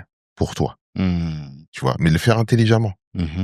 Qu'est-ce que tu appelles intelligemment? C'est-à-dire comprendre, pas juste laisser et penser genre, que c'est cool. Je laisse les autres gérer parce que c'est le meilleur moyen de trouver dans une situation où tu te fais spolier tes droits. Okay. Mais par contre, si tu souhaites évoluer, tu sais que tu peux pas le faire tout seul. On se construit jamais seul. Moi, si j'avais pas eu mon groupe d'amis, si j'avais pas eu Cécilia, si j'avais pas eu mon père biologique, si j'avais pas eu Idriss Elba, à un moment donné, je sais que je serais pas là où je suis aujourd'hui. Mais maintenant, là où je suis aujourd'hui, c'est aussi par rapport à ce que j'ai mis sur la table, tu vois. Donc, c'est un doux équilibre. Ouais. Et de se dire que sois suffisamment intelligent pour t'entourer, pour que cette vision-là elle puisse aller le plus loin possible, tu vois. Ouais, j'entends. Et sur le processus créatif, pour cet album, comment est-ce que ça a fonctionné? Est-ce que t'as écouté des centaines de CD, t'as écouté plein de musique, CD en plus, comme un alliance. T'as écouté plein de musique, ou je sais pas, tu vas marcher en forêt, enfin voilà, j'imagine qu'il y a plein de trucs qu'on fait pour susciter la créativité. Qu'est-ce que toi tu fais? Ben tu sais, tu essaies d'étudier quand même tout ce qui se fait sur le marché pour être sûr que tu es crédible musicalement et tu es crédible en termes de modernité aussi. D'accord. J'accorde vraiment un point d'honneur à ma musicalité, à l'instrumentation, à tout ça, tu vois. Mais il faut aussi faire avec les codes d'aujourd'hui et rendre le truc plus digeste. Ok. Et ça a été aussi tout un cheminement où j'ai analysé un petit peu les choses qui avaient fonctionné et moins fonctionné sur mes précédents projets. Ok. Et combiner ça. C'est-à-dire, ok, ça a fonctionné.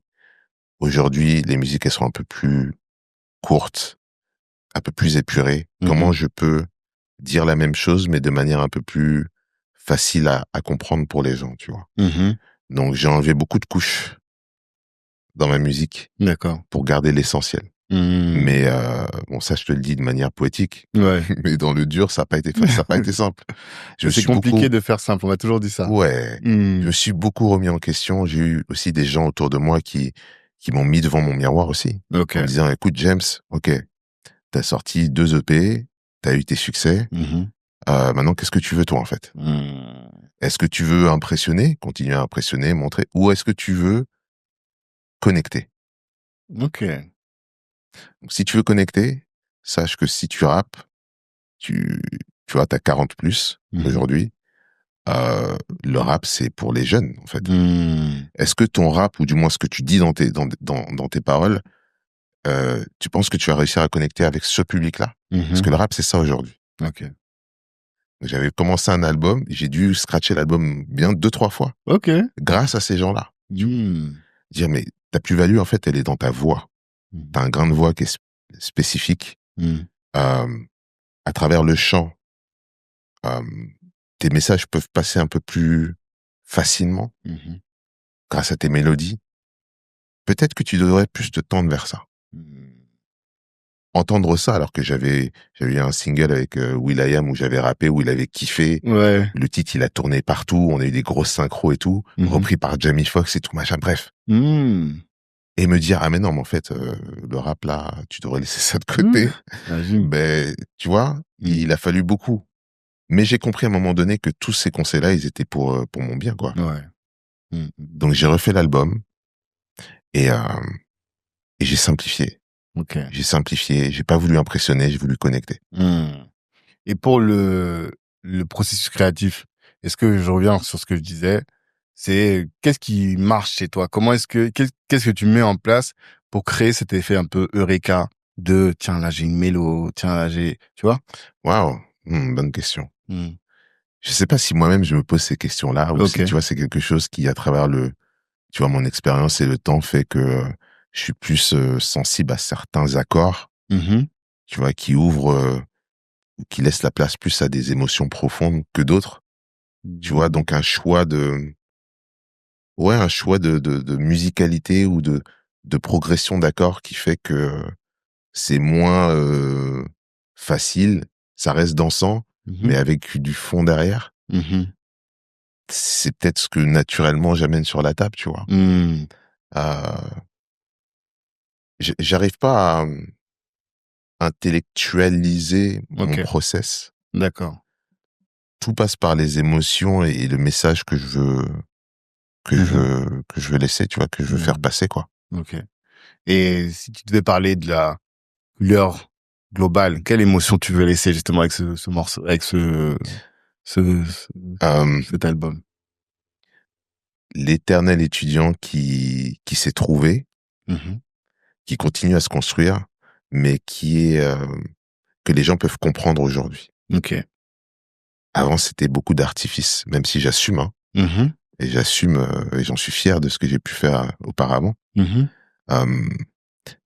Pour te donner un exemple, je mettais beaucoup de percussions sur mes titres. Ouais.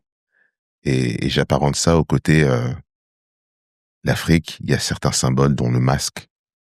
Quand j'ai reconnecté avec mes racines, c'était de manière métaphorique avec ce masque Kwélé, tu vois, qui portait beaucoup de vertus, beaucoup de choses belles et qui représentait cette africanité pour moi. Je mettais ce masque-là. Et ben sur cet album-là, j'ai fait tomber le masque. Parce que je me suis rendu compte que, en fait, ce masque-là, c'est moi.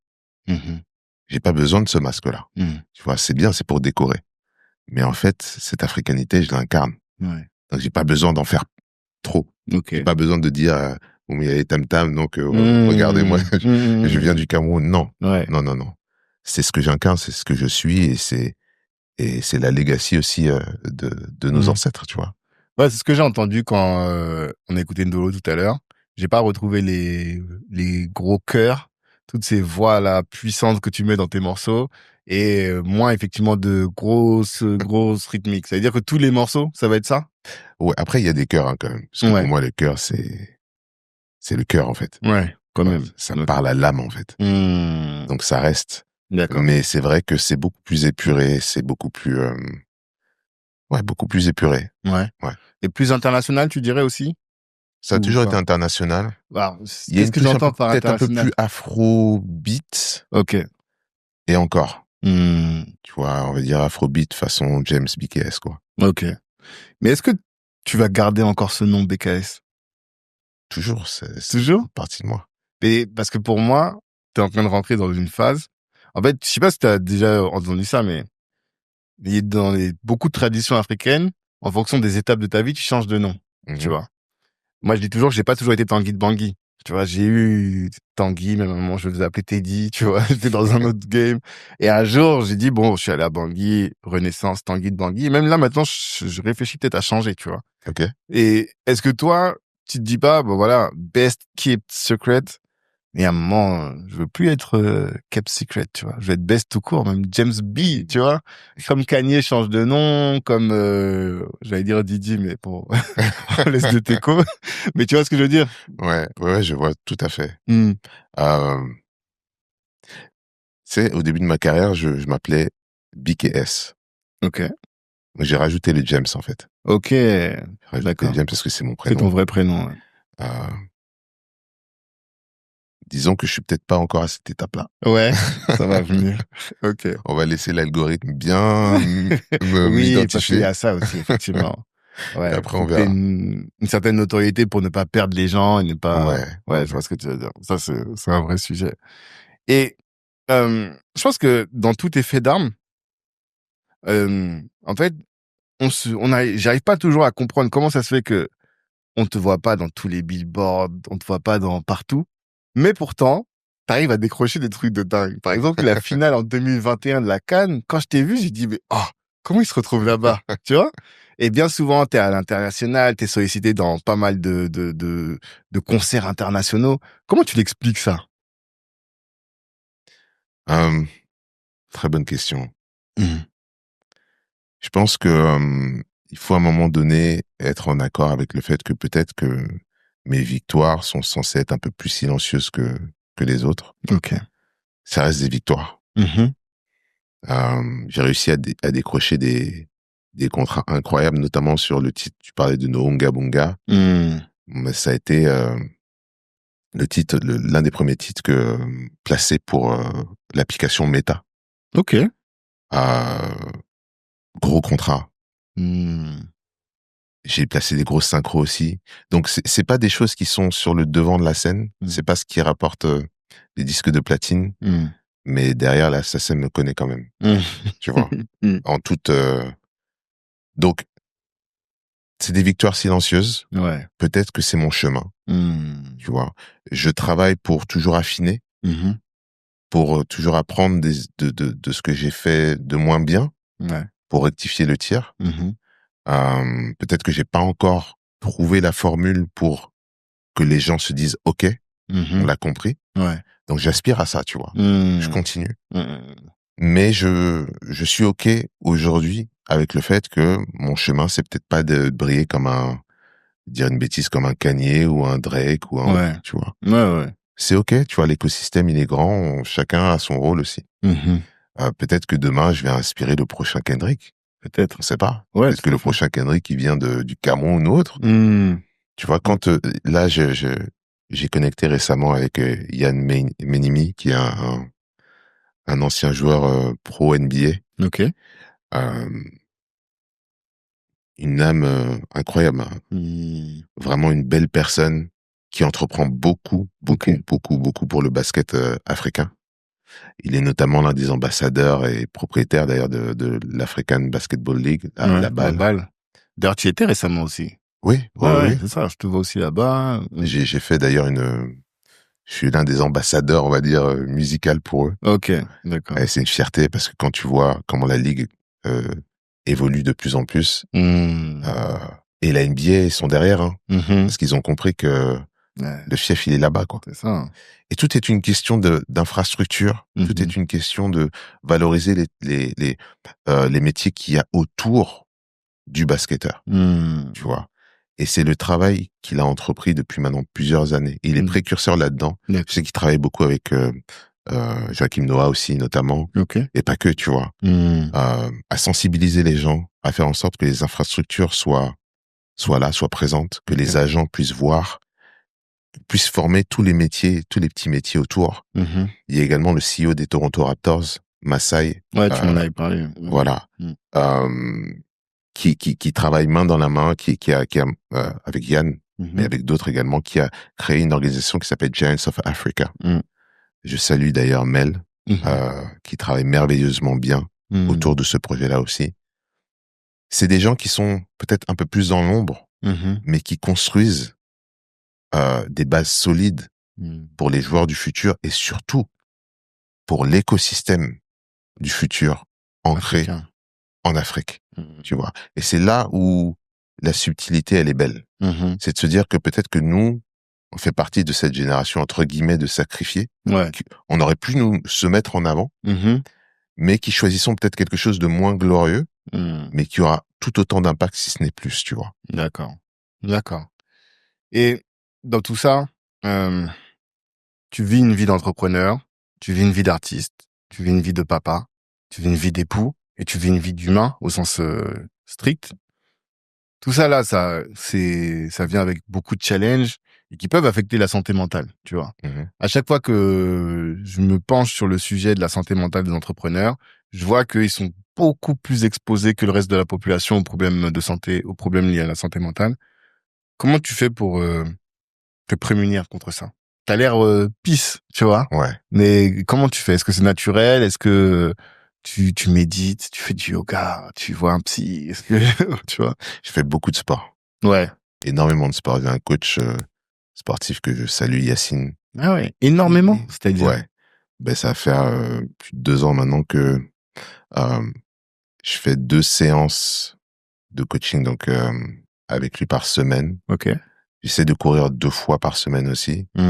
Et je fais du basket également tous les jeudis. Ah ouais, donc t'as au moins 5 séances de sport par semaine. Ouais. Effectivement. Et ça me permet d'évacuer, ça me permet de penser à autre chose que... Et je parle beaucoup aussi avec mon coach. Donc ça me permet d'évaluer. Ouais, coach sportif. Ouais. Mais c'est quelqu'un de très réfléchi aussi, très driven aussi, rigoureux dans ce qu'il fait. Et on se suit beaucoup.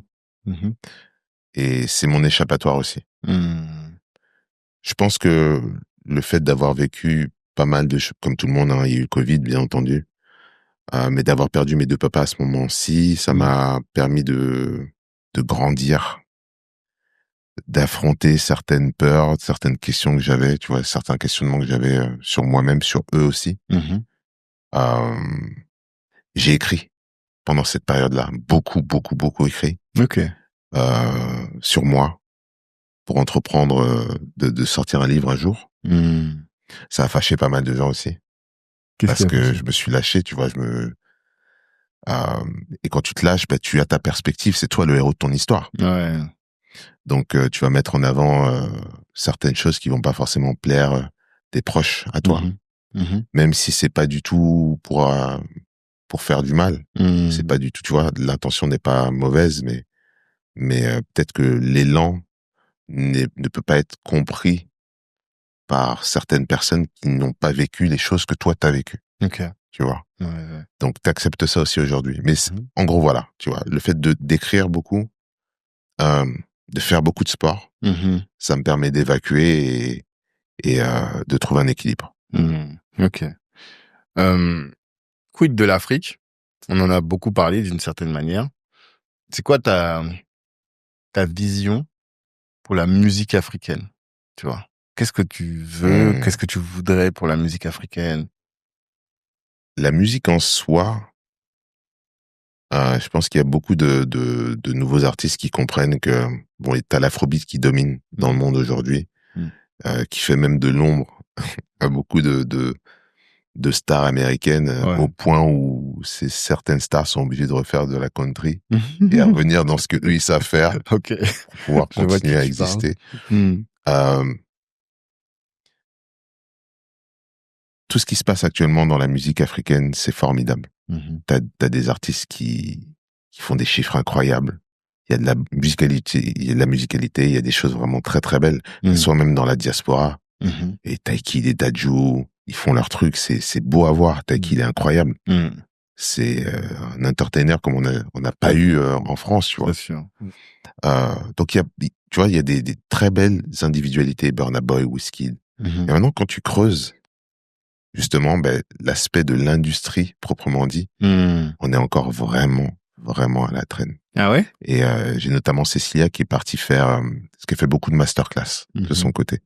Et c'est aussi sa manière en fait de contribuer et de voir au-delà de qui elle est en tant que Cécilia. Tu vois, elle donne beaucoup. Elle a fait une masterclass récemment au Ghana. Moi, j'étais parti pour un séminaire de composition. Elle est partie pour faire une masterclass, tu vois, et notamment avec JP Sec. Ouais.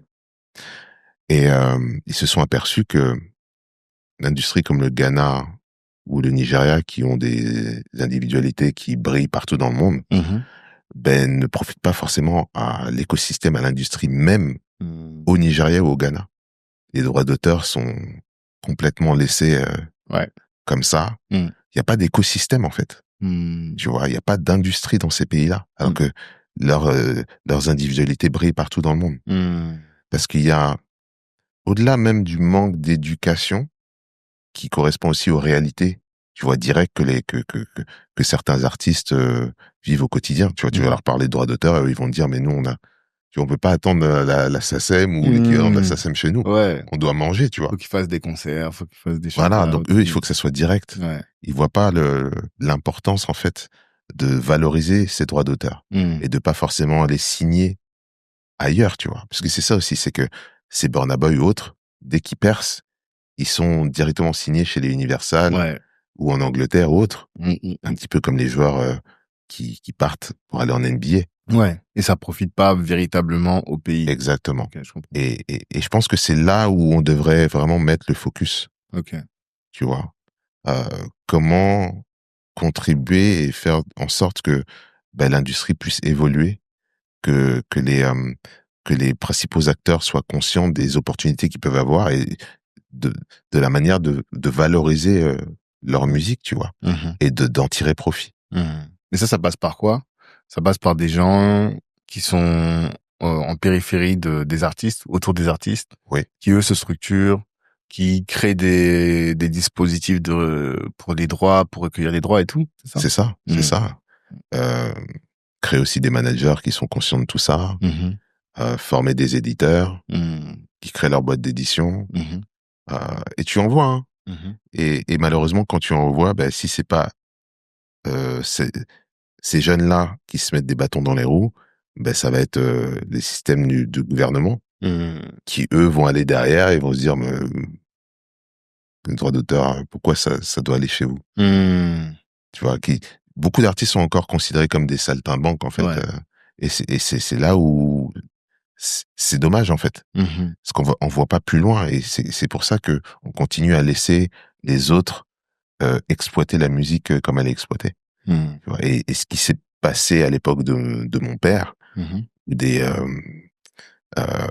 James Brown qui avait repris des chansons de Talla, c'est que t'as des artistes qui sont forts, qui sont repris par le monde entier, mais derrière qui vont pas valoriser suffisamment ce qu'ils ont fait pour se dire, non, nous on est structurés. Si vous voulez jouer avec nous, il y a pas de problème, mais il y a des règles aussi de l'autre côté, tu vois. Faut qu'on en profite. Ouais. C'est tout un combat pour. Quand j'ai découvert ce mot-là, ownership, donc le fait de posséder ce qu'on crée, de tirer tous les fruits de notre création, pour moi c'est tout le travail que nous on a à faire, que ce soit même dans la diaspora, mais encore ici tout est structuré pour, c'est ça en fait. Mais surtout en Afrique. Bien sûr. Il y a tout un travail pour ça. Ok. Une dernière question, c'est voilà, on a parlé pendant plus d'1h30. Qu'est-ce que tu veux que notre audience, la jeunesse noire qui vit en Occident particulièrement, qu'est-ce que tu veux qu'elle retienne de tout ça, et une fois qu'ils vont reprendre leur vie, qu'est-ce que tu veux qu'ils fassent absolument? Qu'ils aient pas peur de construire leur propre chemin, même si le guideline qu'ils ont ne ressemble pas aux autres. Parce que c'est justement en te construisant par rapport à qui tu es, tes forces, tes faiblesses, que tu vas te créer un chemin qui est indéniable pour toi. Et où tu vas réussir en fait à créer des contrats que les autres n'auront pas. Tu vois, je suivais beaucoup Tyler Perry à une époque. Et c'est quelqu'un qui m'a beaucoup inspiré par rapport à son histoire et à son parcours, en fait. Et c'est quelqu'un qui s'est construit par rapport à tous les rejets qu'il pouvait avoir des boîtes de prod autour de lui. Personne ne voulait de lui en tant qu'acteur. Donc il s'est dit, ah tiens, si personne ne veut de moi, je vais créer moi-même mon propre studio. Tout à fait. Et là où tu avais des Will Smith qui étaient numéro 1 au box-office, mais qui possédaient peut-être 3% ou 1% de, tu vois, du gross revenue, derrière lui, il avait tout. Et c'est le premier noir à avoir construit un studio qui rivalise avec Hollywood à Atlanta. Où tu as des Game of Thrones, des grosses séries qui viennent maintenant dans ces studios-là. Et le mec, il fait travailler je sais pas combien de milliers de personnes. Et c'est ça, en fait. C'est never despise small beginnings. Ne jamais te minimiser, quoi. Tu vois. Négliger tes petits départs. Tes petits départs. Tu vas construire petit à petit. Ça va pas forcément être le modèle de un tel, mais c'est pas grave. Aie confiance en toi, continue à apprendre. apprends de tes erreurs aussi, tu vois. Et tu verras qu'à un moment donné, ça va s'aligner et que personne pourra aller là où tu vas. Ça sera pour toi. C'est deep. C'est vraiment deep. En tout cas, je te remercie pour ton temps. Merci beaucoup. Rappelle-nous tous les éléments. Ça sort quand? Où est-ce qu'on suit? Est-ce que tu peux nous rappeler tout ça? See Us Rise, disponible le 23 mai, vendredi 23 mai. Le clip Dolo sort en même temps, réalisé par Black and Noir. La cover de l'album, réalisée par Fifou. Art Still Matter. L'art continue à avoir un sens et à compter. C'est-à-dire que là, on est allé loin de on va faire un single comme ça, boum, truc, numéro 1 Spotify. Non. On a voulu faire quelque chose qui ait du sens, qui soit une œuvre, en fait, qui se regarde et qui se re-regarde encore. Donc, checkez ça. Ok, top. Nous, on va regarder en tout cas. On suit tout ça. Et j'appelle vraiment la communauté à porter ce projet comme il porterait une couronne, comme il porterait un bijou qu'il a envie que toute la terre entière découvre véritablement. Et à tous, donc, je vous donne rendez-vous là dans quelques jours. C'est plus la semaine prochaine, maintenant dans quelques jours pour un nouvel épisode. Rejoignez-nous sur nos groupes WhatsApp. C'est là où on est là, on échange, on communie, on s'élève tous ensemble, on partage de l'information et finalement, on grandit. On grandit en communauté parce que c'est ce dont on a besoin. Nous, la vision de Black Network, c'est de créer une communauté prospère et organisée. Et c'est dans ces groupes-là, dans nos événements exclusifs qu'on le fait. Force à chacun. Revoyez vos ambitions à la hausse. Ciao tout le monde.